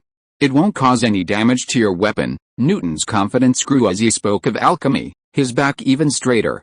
"Even if it's damaged, I can fix it right away and give you a better one, as long as it's not damaged." David extended his hand in a gesture of invitation. He was genuinely curious about the true capabilities of alchemy in this world. As for the hammer, its craftsmanship wasn't particularly sophisticated. For the people of this world, the real difficulty lay in the inability to obtain the two key materials, crystal ore and light cast iron. Newton, having received permission, beamed with joy, his entire being radiating with energy. While he didn't leap for joy, his excitement was palpable.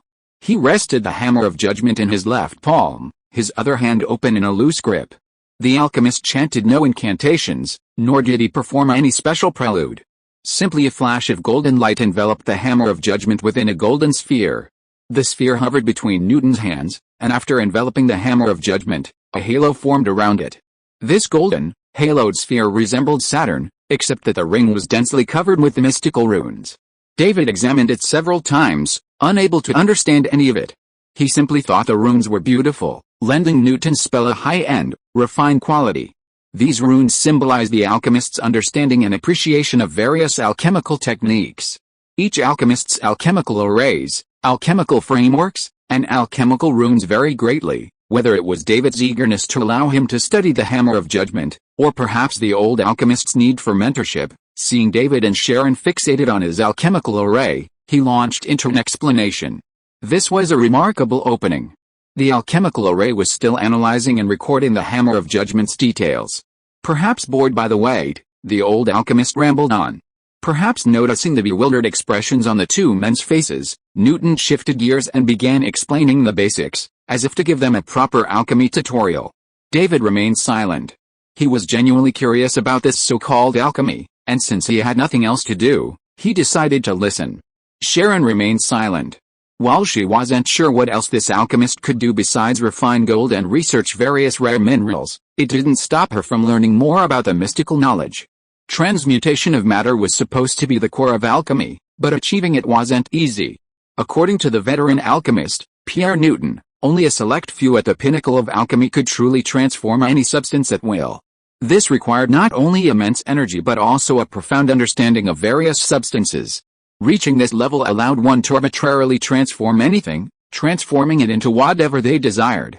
However, this involved a forbidden zone, a minefield currently forbidden to all alchemists, living beings. Because it's unethical, Sharon couldn't help but ask. No, it's simply too dangerous. This living being didn't just refer to humans, even ordinary animals were dangerous, and even plants posed a significant risk. This was a key reason why most alchemists focused on minerals. After discussing some taboos, Newton began explaining how alchemists manipulate energy. What? I didn't mention what kind of energy? Oh, sorry, I skipped a paragraph. Newton returned to explain the energy alchemists use to perform alchemy. It's primarily arcane energy, but absorbing it is difficult, and subsequent use presents significant challenges. Therefore, alchemists refine the absorbed arcane energy, converting it into safer energies before use. Of course, in theory, other energies besides arcane energy can also be used in alchemy, even without refining, as long as one has sufficient control over the energy. He continued blabbering, his fascination growing. Newton soon reached the true introductory stages of alchemy. After obtaining expendable energy, understanding the dangers and taboos, and understanding the nature of alchemy, one could begin the real introductory steps. First, construct a frame with your own energy. An alchemy array consists of an alchemical frame and alchemical runes, with the frame being the most fundamental. What kind of frame? It doesn't matter, as long as it can hold things. Newton, happily speaking, was a little annoyed by David's constant interruptions. But when he turned around, he saw a cube of golden energy appear between David's hands. Huh? You have a talent for alchemy. A hint of surprise crossed Newton's face, much like when he suddenly found something he was interested in. No, you have to maintain the stability of the entire frame. This cube is obviously unstable and will collapse too easily. No, I'm not talking about the unstable shape of the cube. Changing it to a triangle is meaningless. I'm talking about the uneven distribution of energy. Yes, that's it. The frame needs to be decorated with alchemical runes. In the early stages, if you want to place enough runes on the frame, the easiest way is to add more faces, or, this hexahedron will suffice for now. He talked for the entire night. Even after completing the analysis and recording of the spells in his hands, but he couldn't stop. Setting the hammer of judgment aside, he continued to instruct David on how to construct his alchemical frame, then proceeded to teach him how to draw alchemical runes and complete his own alchemical arrays. After completing the theoretical instruction, Newton let out a sigh of satisfaction. It's been so long since I've had such a good time teaching. Glancing around, he saw that the sun had already risen high in the sky. Glancing down at the hammer of judgment before him, then glancing at the cup by the fire, Newton sighed helplessly. I was planning to analyze it thoroughly after I finished analyzing and recording it. Don't worry, we still have a month. That's true. Newton perked up, stood up, and stretched himself. I've been teaching you alchemy all night, so I'm letting off some steam. Revenge. Yes, I want to see who will question my teaching abilities from now on. The old alchemist seemed to recall something particularly infuriating, and the previously stable energy within him suddenly erupted, blowing his beard up. So that's how it is. David was tempted to agree with that assessment. He'd noticed it last night during class. Newton's lectures were constantly jumping around, basically speaking whatever came to mind. And the old man was particularly annoyed by interruptions. If David weren't essentially the alchemist's employer, and if the old man wasn't quick to explain his questions, David probably wouldn't have given him a good look. So I've mastered alchemy. Upon hearing this, Newton's expression immediately changed to disdain. That's just the beginning. You've only just opened the door to alchemy, but haven't even taken a step inside. To truly master it, you need to spend some time in the blacksmith shop, learning and understanding how matter changes its form and fuses with other substances. Newton also explained David's next steps, and create your own alchemical runes. According to Newton, with David's demonstrated talent, if he diligently studied in the blacksmith shop for a year, created basic alchemical runes, and then combined them with the alchemical framework to complete his own alchemical array, then he would be considered a true beginner. Then you'll be able to use alchemy to freely transform the appearance of metal objects. Just like me, Newton knew that to motivate people to study hard, he had to give them a goal to achieve. So he demonstrated the effect of entry-level alchemy, pulling a piece of metal from his waist. As the alchemical array appeared and disappeared, The metal block transformed into a sharp dagger. Chapter 95, Tiran Capital.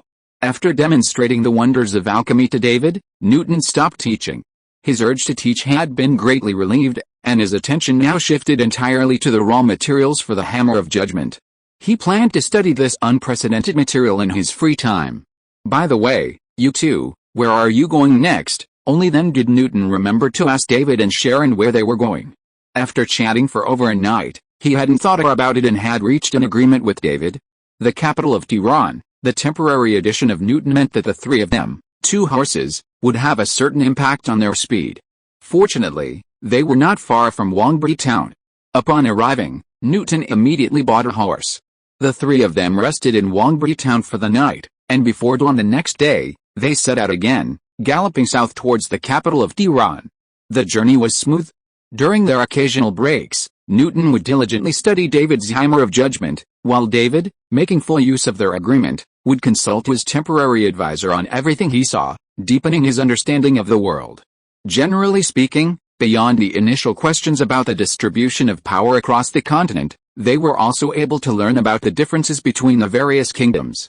For example, the Kingdom of Tiran had only recently emerged. 200 years ago, Tiran was just one of many small kingdoms and principalities, inconspicuous among the countless human kingdoms. However, in the past 100 years or so, Tiran's rise has been rapid, quickly becoming the largest nation in terms of land area outside of the Satarunma Empire. Furthermore, Tiran's rise indirectly led to the establishment of the New Alan Federation, a federation of numerous smaller nations formed to counter 3 powerful neighbors. The Holy Kingdom of Gaunt was more of a religious state, imbued with a strong religious atmosphere. The Satarunma Empire, on the other hand, was the most powerful and oldest human nation. Though it had undergone countless upheavals over countless years, with even the emperor passing through several families, it still endured and remained a powerful force. As David listened to this disparate information, his mental image of these names gradually became more vivid, no longer the dry, familiar ones he had previously known. He also learned that even small nations nestled between larger powers possessed formidable military forces, with knightly orders, court mages, and royal alchemists practically standard equipment. In vast and powerful realms like the 4 great human kingdoms, powerful lords would recruit mages and alchemists to serve them, forming knightly orders that were absolutely loyal to their lords. A prime example was Dudley Morgan, Lord of Iron Tree Keep, who commanded the well-equipped and powerful Iron Tree Knights. Of course, the most powerful armed force of the Tiran Kingdom was the Tiran Knights, far more powerful than the Iron Tree Knights. This knightly order was the sharpest sword in Tiran's conquest of the entire north. David, curious, inquired more about the Tiran Knights. Although the old alchemist didn't elaborate, from the fragments he'd heard, David could deduce that the Tiran Knights were likely much stronger than he'd expected. The world's top-tier warhorses were probably on par with those of Azeroth. As for weapons and protective gear, he didn't overlook the armor Fording had helped sell. Gregory's armor was infused with a special metal, significantly increasing its defensive power. He didn't believe that what Gregory could obtain wouldn't be available to Tiran's main force. Perhaps this armor was standard issue, and most likely a more enhanced version. You're not coming out. You really don't know anything. David felt like a clueless country bumpkin, and that his trip to the capital had been a good choice. Even if nothing was accomplished in the end, this intelligence alone made the trip worthwhile. As they approached the capital, the road gradually widened and smoothed, and the number of pedestrians increased. Occasionally, they encountered caravans heading for the capital, bringing specialty goods from outlying cities to the capital of the Kingdom of Tiran to sell. This was the main source of income for most caravans. Because of the increased traffic, David and Sharon couldn't continue galloping, and their pace slowed. Even so, after many days of trekking, they finally arrived at the capital of the Kingdom of Tiran, the royal city of Tiran. What a magnificent capital! Unlike Iron Tree Fort, Tiran's capital boasted imposing walls, and only once inside could one see the outer city. Compared to Iron Tree Fort, the outer city of Tiran's capital was much better. While still chaotic and filled with various smells, it at least showed signs of planning and improvement. The civilians in the capital also seemed much more cheerful, and everyone seemed busy. Sharon, leading her horse, followed the surging crowd past the city walls and into the city. She kept glancing at the civilians around her. People here seem to be doing well. That's because you're walking on the main street, Newton, who had also dismounted due to the city's restrictions, explained to the naive Sharon why the area looked so pleasant. This road and the surrounding blocks are very busy, and anyone entering the capital must pass through these main roads. Therefore, the Kingdom of Tiran properly manages these roads. After Newton's explanation, Sharon understood that these streets were the face of Tiran. If they were too unsightly, it would be disgraceful for the rulers. Since they're such a face, why not manage them properly? It's already good enough. Newton's response left Sharon silent. The clever girl understood a lot from this. If Tiran, one of the continent's most powerful human nations, consider this facade good enough, then what about weaker nations? What about those outlying cities? If you want to see the worst of these big cities, explore the heart of the outer city. According to Newton, the areas surrounding the inner city, divided roughly into squares by the city's main thoroughfare, show that the closer you get to the center of the square, the worse the living conditions become. What should we do next? Sharon, already well prepared, decided to find time to explore the civilian areas. Although she knew the conditions there would be dire, she still wanted to see for herself, provided it didn't interfere with David's business. Let's go into the inner city. Compared to the relaxed conditions at the outer city, where entry was generally granted with a brief questioning, the inspection at the inner city gates was much stricter. This meant that, although the number of people entering the inner city was much smaller than at the outer city, a long queue formed, forcing them to move slowly inside. David glanced around and saw that the queue was mostly made up of caravans. The goods brought by these merchants were mostly destined for the inner city, destined for the truly wealthy nobles of the kingdom. Otherwise, there were no nobles queuing here, as they had a dedicated passage and didn't have to wait for inspection like David and the ordinary merchants. Fortunately, the inquiries were prompt enough. After half an hour of slow progress, it was finally David's turn. Where are you from?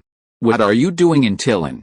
Why are you going to the inner city? David answered the questions truthfully: Iron Tree Fort, Winter Village, and that he had come to Tiran to submit a village or town certificate and apply for a territory upgrade. Applying to upgrade Winter Village to Winter Town, the inner city guard's face was filled with surprise. He glanced at the documents in his hand and then looked David over. Are you the village chief? Yes. The guard glanced at Sharon and Newton, who were accompanying David.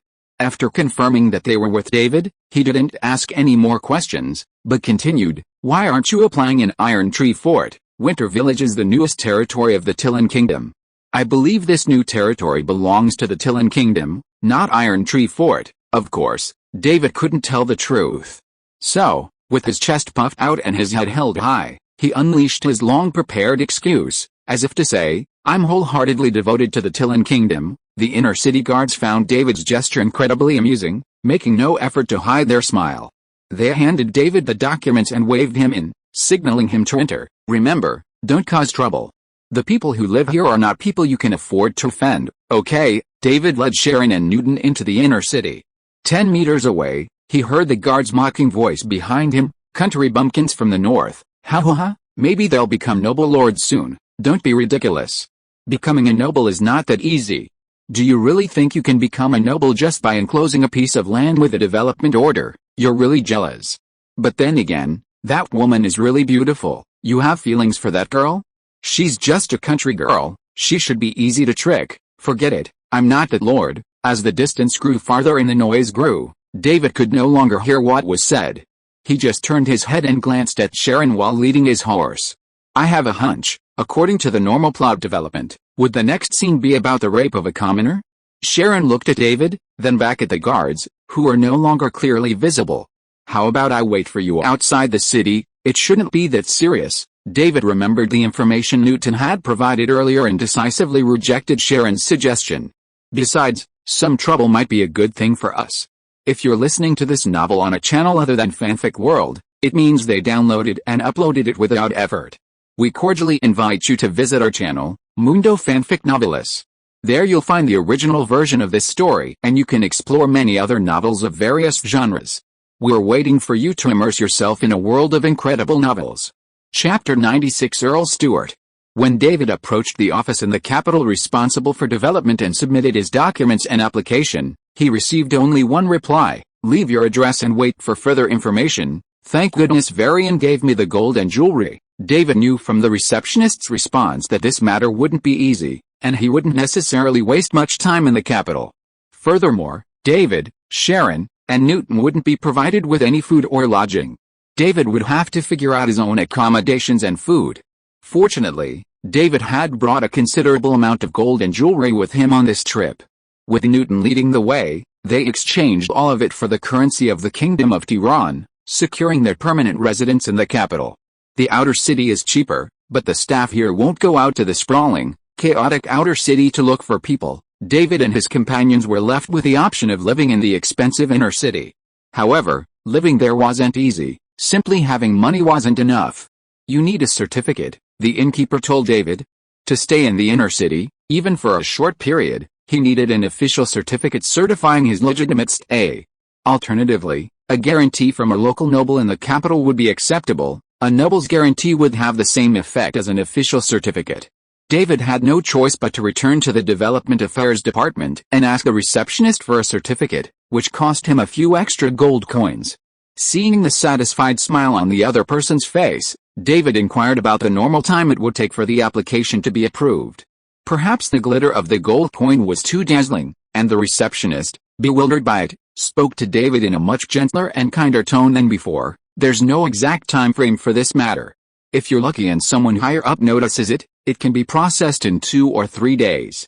If you're unlucky, it wouldn't be surprising if it sits there for months without a response. Furthermore, David also wanted to declare allegiance to His Majesty, which made matters a bit more complicated. If the higher-ups thought such a trivial matter warranted informing His Majesty, they might simply toss the application aside and collect dust. I see, thank you. He extended his hand to shake the other person's hand.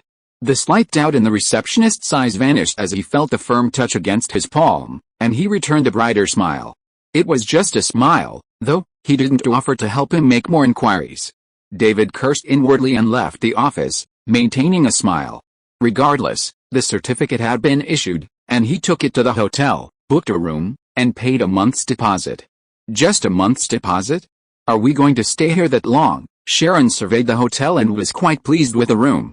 The furnishings were simple and spotless, the furniture looking perfectly clean and new. There were even plants in the room. I wonder where the owner got them? The weather's only just starting to warm up, right? They booked a suite with 3 bedrooms, a shared living room, a simple bathroom, and a toilet. The toilet was cleaned regularly to ensure it wouldn't disturb the guests. The ambience and service were well worth the high price. I don't think we can get this done in a month. David was also very satisfied with the environment here. It was a bit expensive, but he had money at the moment. I'm looking forward to someone coming to us to cause trouble soon. According to Newton, the Kingdom of Tiran highly respected the strong and placed special emphasis on those with strength. David wondered if a nobleman, suddenly attracted by Sharon's beauty, wanted to abduct a commoner, but was defeated by Sharon. Such an interesting anecdote might attract some people's attention, and then notice him, the mayor of Winter Village. Wait, is there something wrong with this plan? What's wrong? According to the traditional story, shouldn't you step forward and defeat the nobles who want to abduct me, playing the hero and saving the beauty, and thus attracting the attention of the important people? Sharon listened to David's plan over dinner. Why did he seem to be the only one busy? David, the legitimate mayor, was actually just watching the whole thing? That kind of story is so cliché. The Kingdom of Tiran has been powerful for so many years, and the story of a hero saving a beautiful woman has probably happened countless times. Compared to that, how can a beautiful woman, who should be the victim, actually kill the victim and attract attention? Even though this is a world with mysterious powers, in the minds of most people, beautiful women are generally to be protected, not to stand up and protect others. Okay, that makes sense. Sharon took a piece of meat and put it in her mouth, chewing it slowly for a few times. So what should I do? Wander around the city? Since Sharon wanted to make a noise and attract attention, she couldn't hide in the hotel.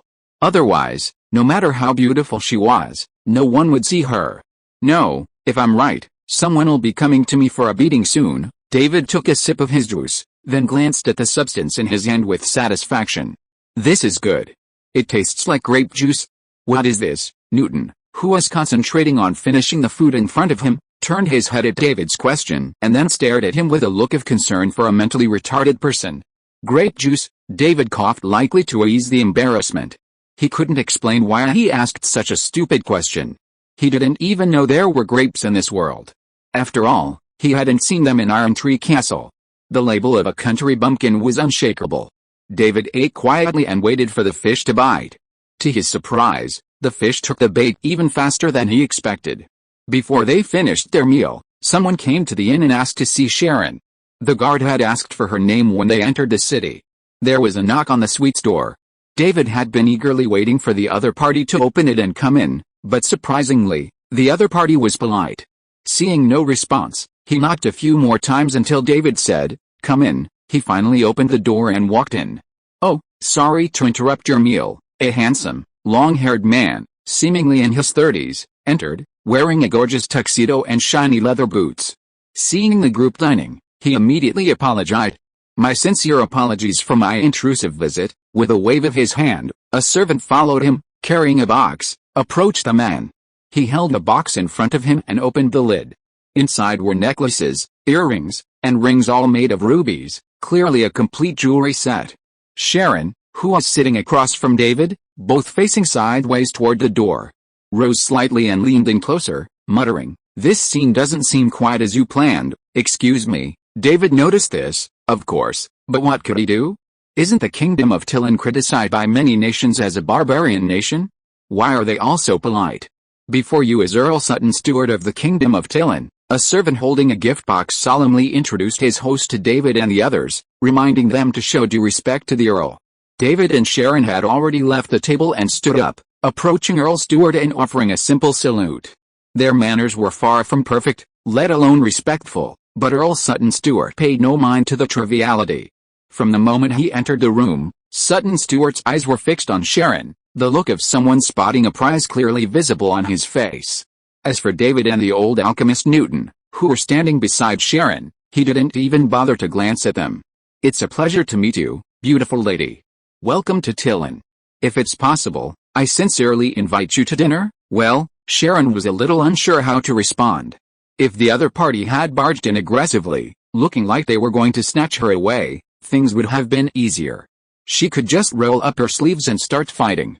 Now the other party first apologized, then gave her a gift, and then politely invited her to dinner. She couldn't just go up and punch him, could she? "What should I do?" she whispered to David beside her. She thought maybe she could accept the invitation. "It's just a meal anyway. This man seems easy to talk to. Maybe we can ask him for help during dinner." "Don't rush to agree. Just say a few words and see how it goes." David coughed a few times, trying to attract the attention of the man whose eyes were locked on Sharon. "Your Excellency the Earl." "Oh," Sutton Stewart heard someone calling him. Even though he was busy looking at Sharon, this great new prey, he still paid some attention to glance at the side with his peripheral vision. After a glance, he immediately turned his attention to David. "This is David, right? The chief of Winter Village." "Yes, I was too rude just now. I hope you don't mind." While speaking, he waved his hand gently to the servant behind him, and immediately another servant came out with a long box in his hand. He opened the box, revealing a magnificent longsword. "This is a welcome gift for the village chief." Earl Stewart's eyes glowed as he looked back and forth at Sharon and David. "Would you be honored to have dinner with me?" Chapter 97 Return Gift. Earl Stewart's unexpected invitation left David feeling uneasy. He hadn't even considered that his own involvement was involved. "It's my honor to receive your lordship's invitation." "It's settled then. I'll send someone to pick you up tonight," Earl Sutton Stewart said with a smile, looking at David and Sharon. He bowed politely. "I won't disturb you for now." He nodded to the attendant beside him, who had already placed the gift box nearby. The attendant escorted the Earl out of the inn suite, politely closing the door behind him. Watching Earl Sutton Stewart's hurried arrival and departure, David didn't know how to assess him. A polite, true aristocratic gentleman? The way he looked at Sharon revealed a different kind of gentleman. His blunt, unconcealed gaze made Sharon feel deeply uncomfortable, but she only held back because he didn't react.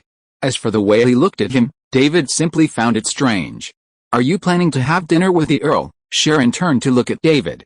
"Didn't you say you'd observe the situation?" "What I meant to say is, while I'm honored by the Earl's gracious invitation," David spread his hands. Before I could finish my next words, the Earl had already left. "This man is playing with human nature." Sharon saw through Earl Stewart's tactics. First, a polite greeting, then a gift. A normal person, facing a noble far superior to them who was still so polite, would have been as tactful as possible in refusing. But then, without even giving him a chance to express his true feelings, Earl Stewart simply took his leave.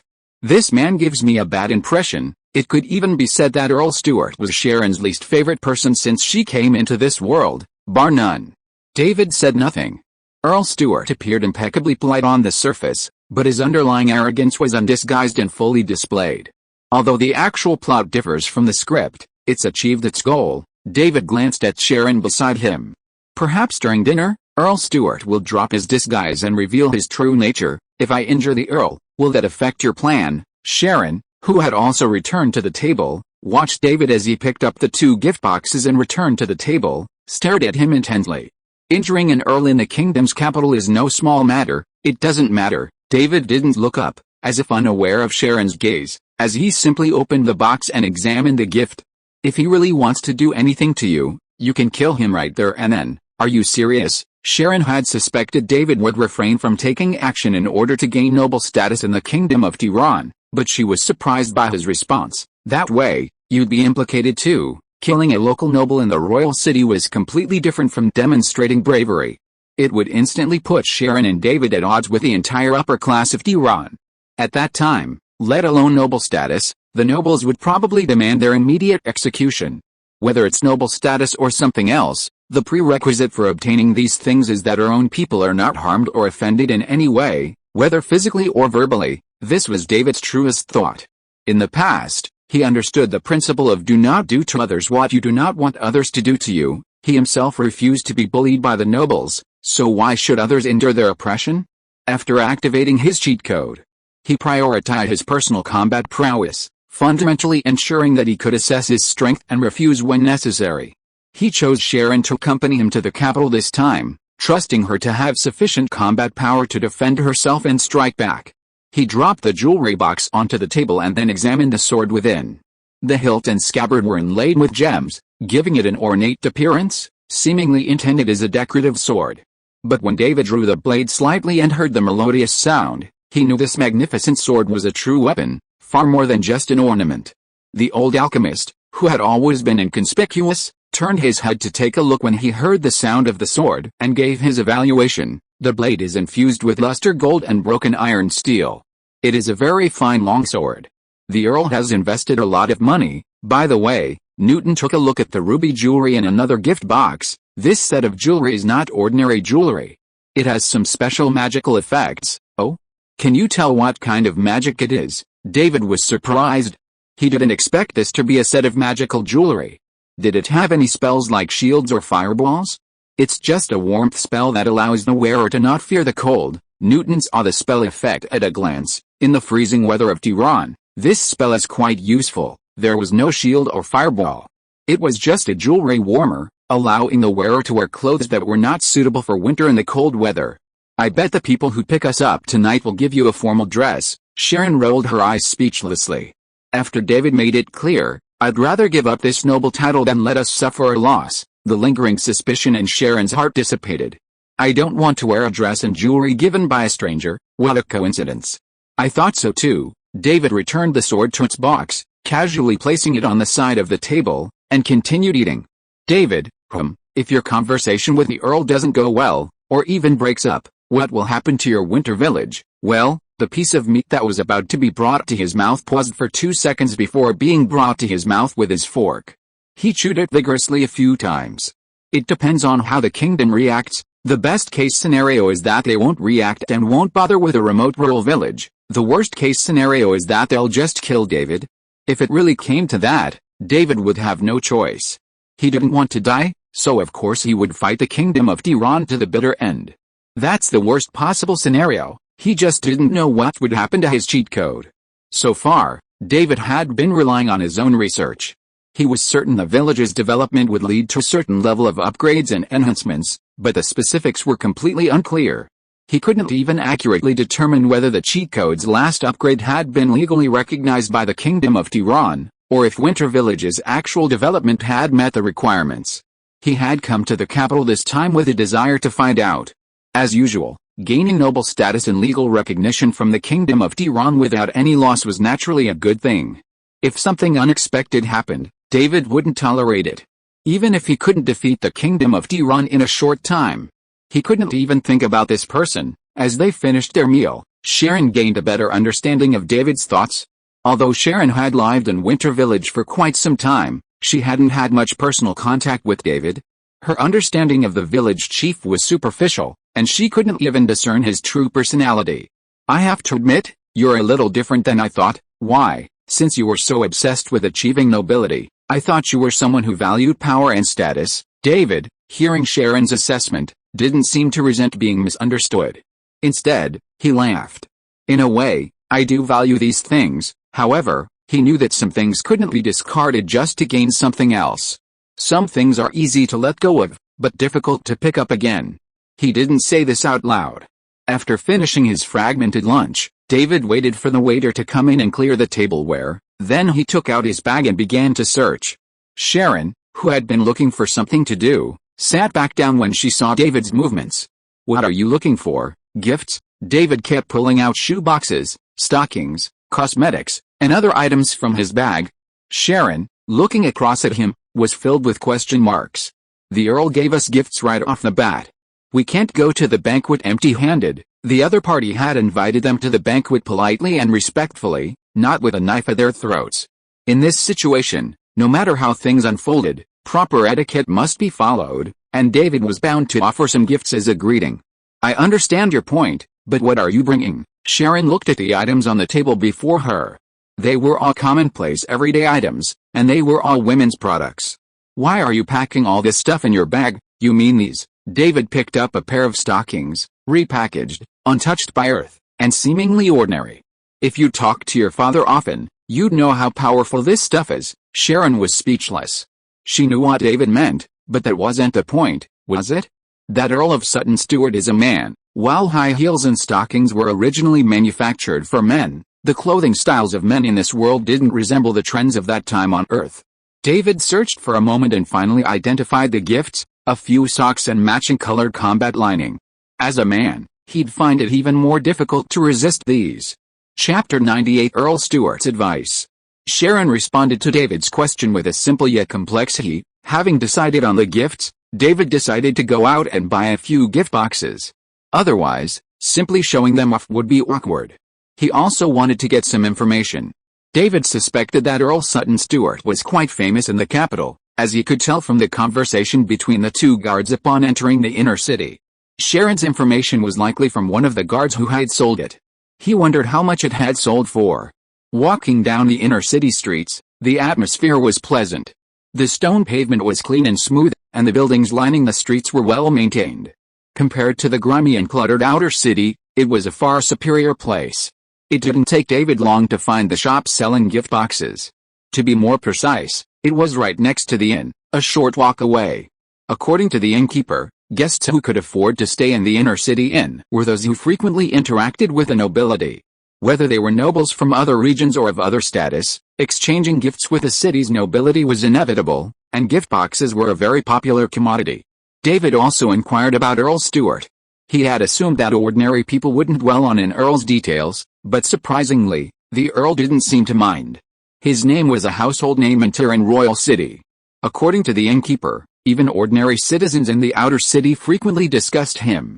Earl Sutton Stuart was often called the younger brother of the current queen, the most romantic man in Tiran, the #1 playboy, the #1 scumbag, and the dream lover of countless women in Tiran, as one earl called himself. Having purchased a gift box that came with a bunch of information, David didn't waste any more time and headed straight back to the inn. Back so soon? Didn't you go to get information? Sharon hurriedly put her things back where they belonged. The old alchemist from Newton wasn't in the living room. He'd probably gone back to his room to rest or study David's hammer of judgment. Information about the Earl is easier than you'd think. Just ask any shop owner on the street and they'll tell you a lot. Sharon briefly recounted the information she'd gathered, and her image of the Earl gradually took on a more complete and fuller meaning, while also becoming even more disgusted with him. He sounded like a scumbag who used his status to prey on beautiful women. At least I haven't heard of the Earl using any violence to seize a woman he liked. Did he suppress these reports because of his status? The two of them discussed it briefly, neither of them wanting to jump to conclusions before something actually happened. As they spoke, David placed the gift he'd prepared in a box and, separately from the hotel, asked for pen and paper, wrote a brief note, and placed it in the box. As the sun crept toward the horizon, but before plunging the world into twilight, the men sent by Earl Stewart arrived. "Dear guests, these are the formal attire the Earl has prepared for you," the leading attendant, the one who had earlier carried the jewelry gift, calmly introduced the two dresses to David and Sharon. David paid no attention to the details of the dresses being designed and sewn by the finest tailors in the city of Tiran, the precious materials used, or the length of time it took to create them. After the attendant finished his presentation, David smiled and announced that he would not be changing his attire, but would remain in his current attire to meet the Earl. The attendant was a little bewildered, seemingly surprised that a commoner would so bluntly refuse the Earl's kindness. In the past, even the most disgruntled guests would not refuse to change their attire. Perhaps these two country bumpkins hadn't grasped the value of the dresses. The attendant quickly regained his composure, the confusion and disdain on his face lasting less than 2 seconds, the kind of expression that would be completely indiscernible to ordinary people. Mindful of his master's instructions, the attendant didn't force David and Sharon into the formal attire they had prepared. Instead, he politely invited them downstairs. "The carriage is waiting for you. Please follow me." David and Sharon exchanged glances. The attendant's hospitality was more than either of them had expected. Following the attendant out of the inn and into the carriage, David noticed the surrounding gazes, all scrutinizing him and Sharon. He could hear voices like, "It's Earl Stewart's carriage. Has the Earl taken a fancy to someone new? Looks like a young couple. The Earl loves them. Oh, poor creatures. Perhaps this is their last day together." David could hear all sorts of chatter, and Sharon heard a good deal of it, too. It wasn't until they were seated inside the carriage that the faint chatter was completely blocked out. As the carriage drove on, David glanced out the side window. The carriage quickly turned from the inner city's commercial district onto another street, passing a checkpoint before turning onto this new street. "He's a guest of Lord Stewart," the attendant, seated beside the coachman, informed the heavily armed soldiers of the passengers' identities. The soldiers, without even checking, merely glanced curiously at the carriage before allowing it to pass through the checkpoint. David peered through the window and saw the soldier and another officer whispering, but unfortunately, he couldn't hear a word. "Is this carriage enchanted? The soundproofing is a bit too good." David continued to gaze out the window. After passing the checkpoint, the carriage entered a street with a smoother, cleaner pavement. Lining the street were the finest houses David had ever seen since arriving in this world. Most of them were mansions with separate front and back courtyards, resembling small castles. The distance between these mansions was relatively large, leaving large expanses of open space on both sides of the street. David suspected that these wastelands were lawns in the summer. "Looks like a wealthy neighborhood." Sharon peeked out the other window. "They should all be the royal aristocracy, right? There should be a lot of high-ranking officials from the Kingdom of Tiran." David looked away as the carriage turned into a courtyard. It didn't stop, but continued to carry the two of them to the backyard before coming to a stop. The door opened, and David disembarked first, meeting Earl Sutton Stewart, who had been waiting. Earl Stewart showed no sign of reacting to the fact that David and Sharon weren't wearing the gifted gowns. Apparently, he'd been informed before David even left the carriage. After Sharon disembarked, Earl Stewart, while welcoming her, said, "What a shame. That set of jewelry would have brought out your golden hair and skin even more dazzling on you." Sharon had long, golden hair that shone like holy light, a sweet face, and a tall, athletic figure. Even to Earl Stewart, who had seen countless beauties, this young woman was the pinnacle of beauty. It now seemed that capturing this prey would be no easy task. While greeting the two, Stewart led David and Sharon to a long table, set with tableware, candles, flowers, and other decorations. Once everyone was seated, servants immediately cleared the table of extraneous decorations and placed clean, wet towels and other items. The rectangular table seemed awkward for 3 people to dine at, but the chairs had already been set, 2 at the farthest ends of the table, and a third diagonally across from one. Stewart sat alone at one end, David at the other, and Sharon diagonally across from David. "Welcome to Tiran," Earl Stewart said as they sat down, signaling the servants to serve the food. "I heard David is in the royal city to upgrade the village." Yes, David knew that when he inquired about Stewart, the Earl had also sought information about him and the others. Was it necessary to ask so much about just to pick up a girl? David began to wonder what the Earl was up to. After taking a few bites of his food, Earl Stewart suddenly raised his glass and stared at David with an expectant look. I think Mr. David's trip will go very smoothly. Perhaps I should offer my congratulations in advance, don't you, Mr. Mayor? David looked at Earl Sutton Stewart, who was sitting not far away. His words were easy to understand. He almost told David that he could help with this matter. So, what's the price? I like talking to smart people. Earl Stewart took a sip of the fruit wine in the glass, and was happy that David, a commoner from a small country town, could immediately understand what he meant. I admire Sharon very much, and I hope she can accompany me to appreciate the sunrise tomorrow. Looking at the silent David, Earl Stewart did not rush to urge him. He looked at Sharon's face a few more times before adding a few words. I believe your excellency will be very worried that Miss Sharon will not get a good rest in an unfamiliar environment. Maybe you should stay and take care of her. Earl Stewart did not give David time to consider this time, and immediately urged, what do you think of my suggestion? Baron, my Lord Earl, you seem to have asked the wrong person. David shouted good guy in his heart, while enduring the pain from his calf, and calmly expressed his attitude. I have no right to make any decisions for Sharon. Chapter 99, A Gathering of the Royal Capital Nobles. Earl Sutton Stewart gently swirled his glass, looking at David with a smile. He had heard this kind of response many times in countless similar conversations, and in the Earl's opinion, no matter how things developed next, it would not be beyond his expectations. Including Sharon's rude refusal of his invitation. Earl Stewart didn't dwell on the issue. He invited the two to enjoy a variety of delicious food, sharing some interesting stories about the capital, and then asked about interesting things about Ironwood Castle or Winter Village. David had been waiting for the Earl to get angry, but Earl Stewart behaved very politely, seeming to not care about the two people's refusal at all. After chatting for a while, Earl Stewart, seemingly sensing David and Sharon's confusion, explained, don't be nervous, there are only ordinary servants around. I don't have any soldiers lying in ambush. Taking a sip of his fruit wine, Earl Stewart set down his glass and said, I'd like to discuss a deal with you, provided both parties are willing to do so.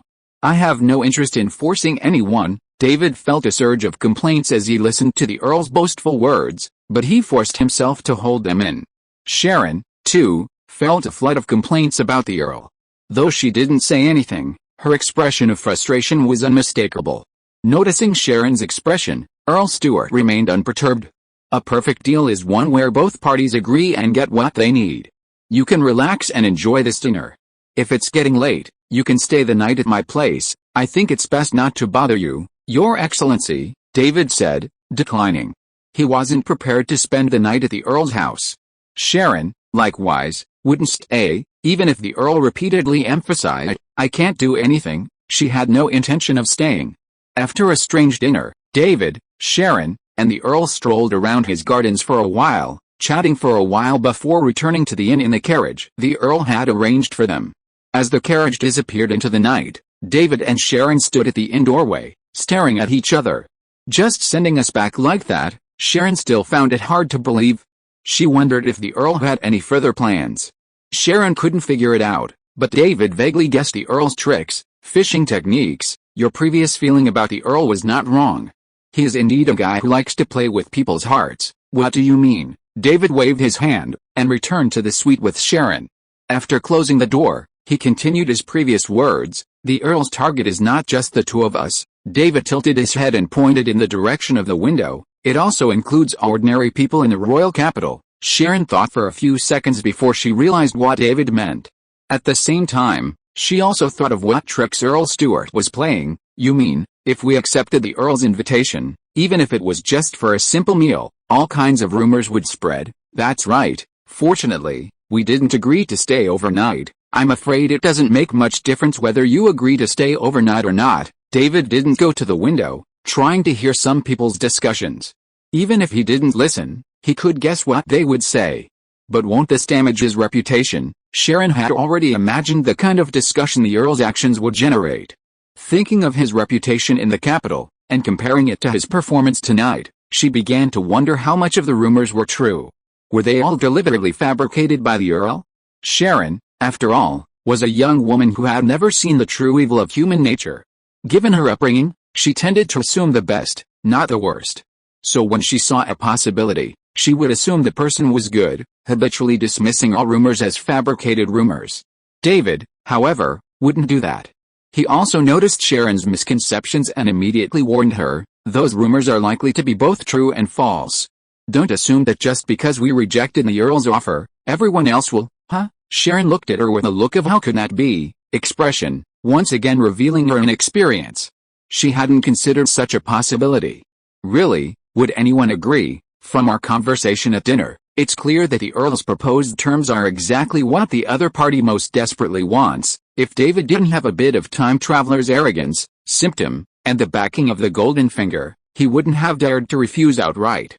Even if he angrily refused out of insult, he would later dwell on the possibility of missing an opportunity. People sometimes just overthink things.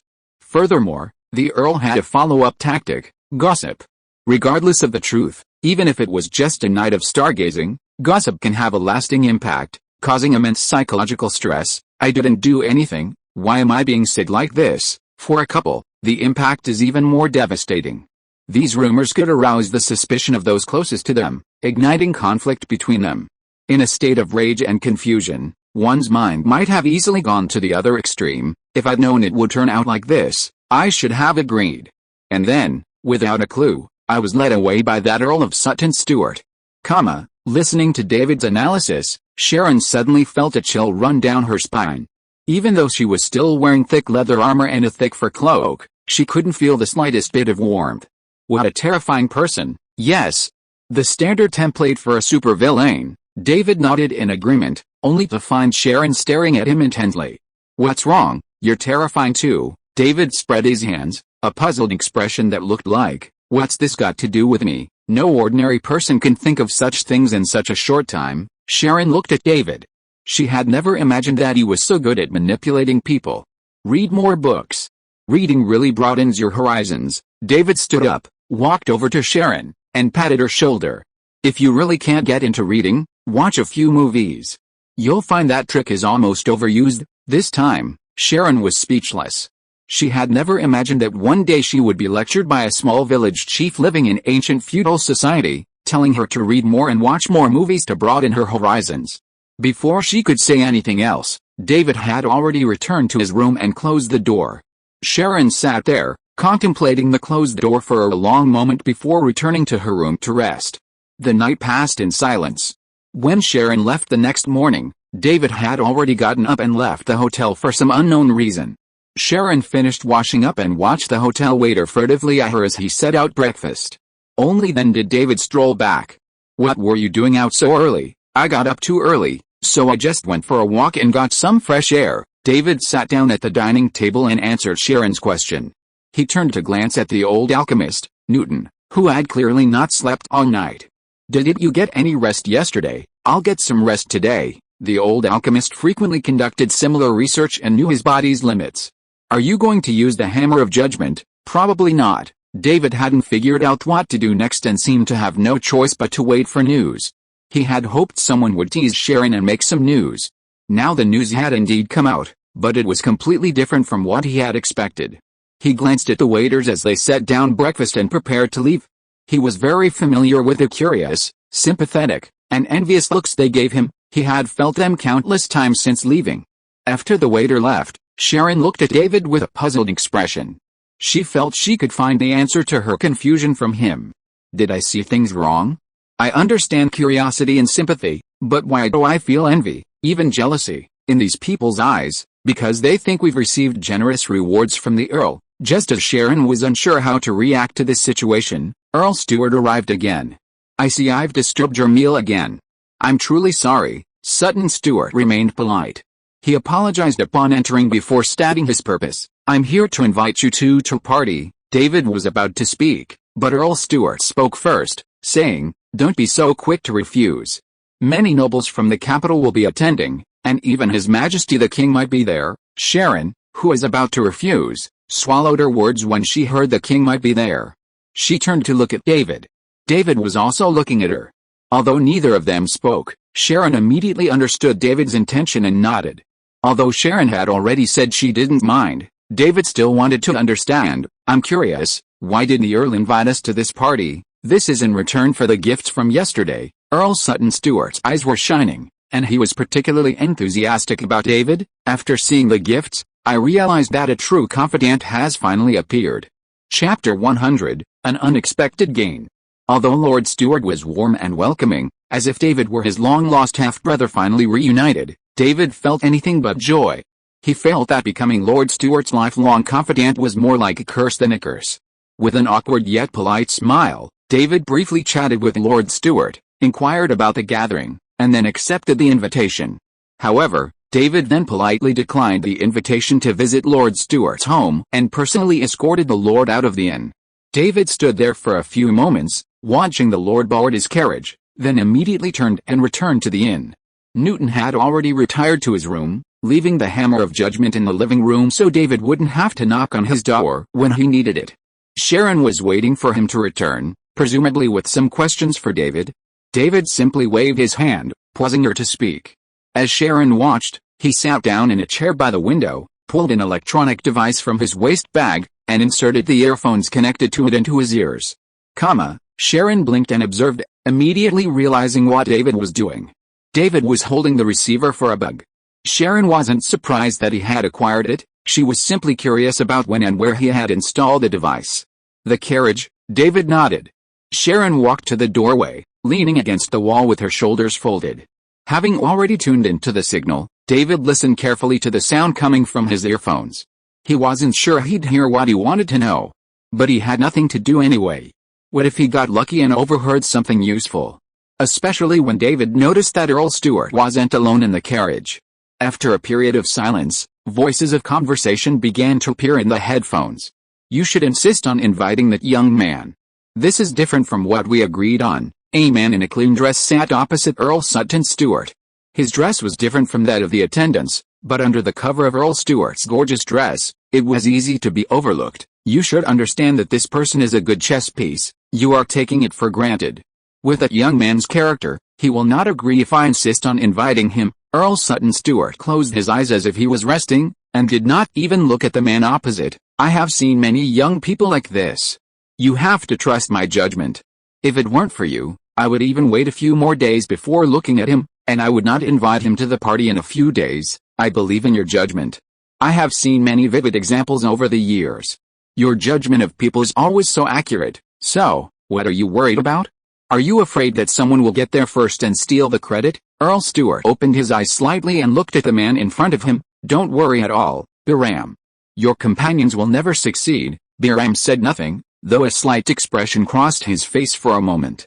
Earl Stewart, perceptive enough to notice his unusual reaction, his indifferent expression vanished in an instant. He warned him in a solemn and serious tone, I don't want to repeat such words again.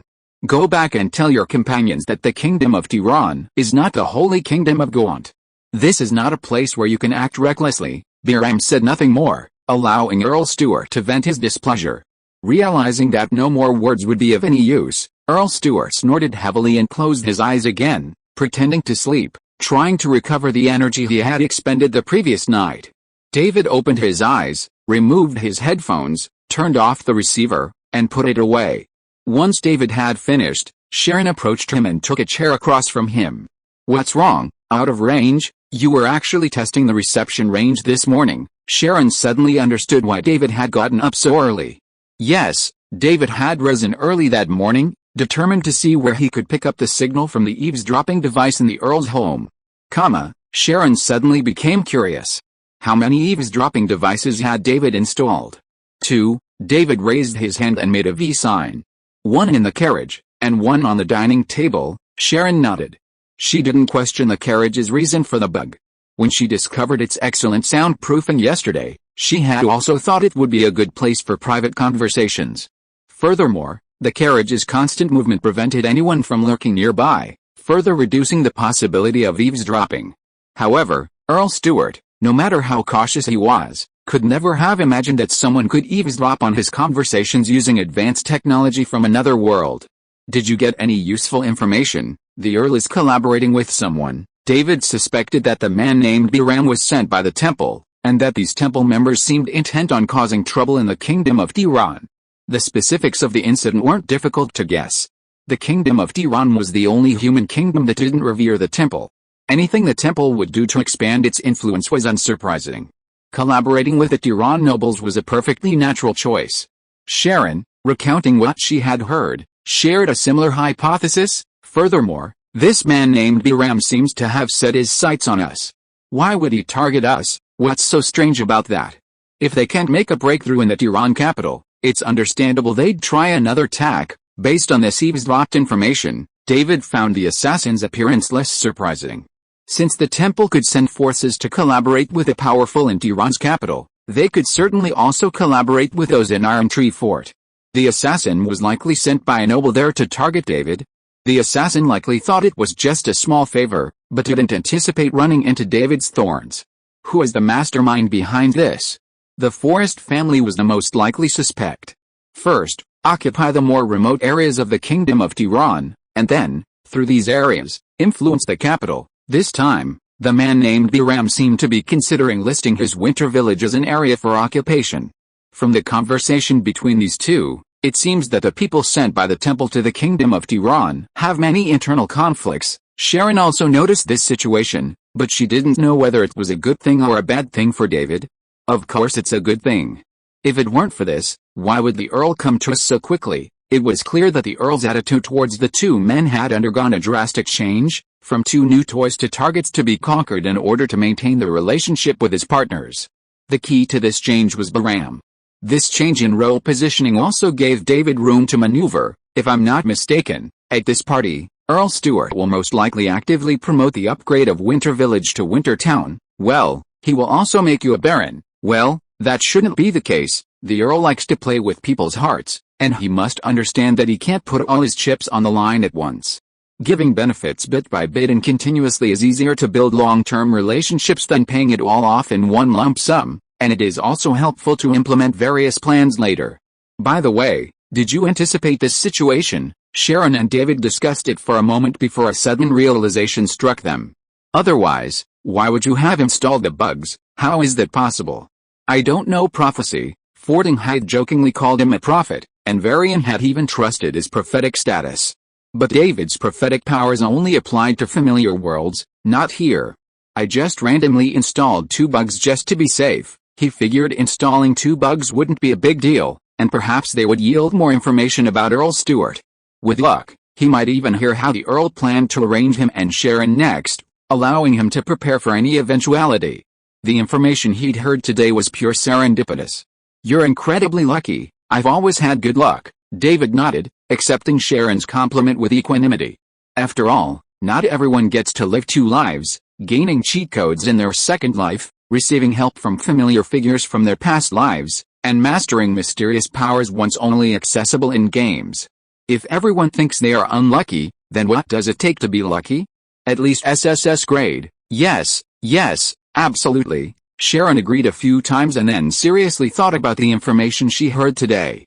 What kind of impact would it have on Winter Village?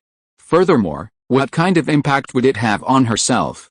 She lives in Winter Village and will continue to live in Winter Village for quite some time to come. Sharon is very different from the others. She cannot return to her own world at any time, so she pays great attention to the situation in Winter Village.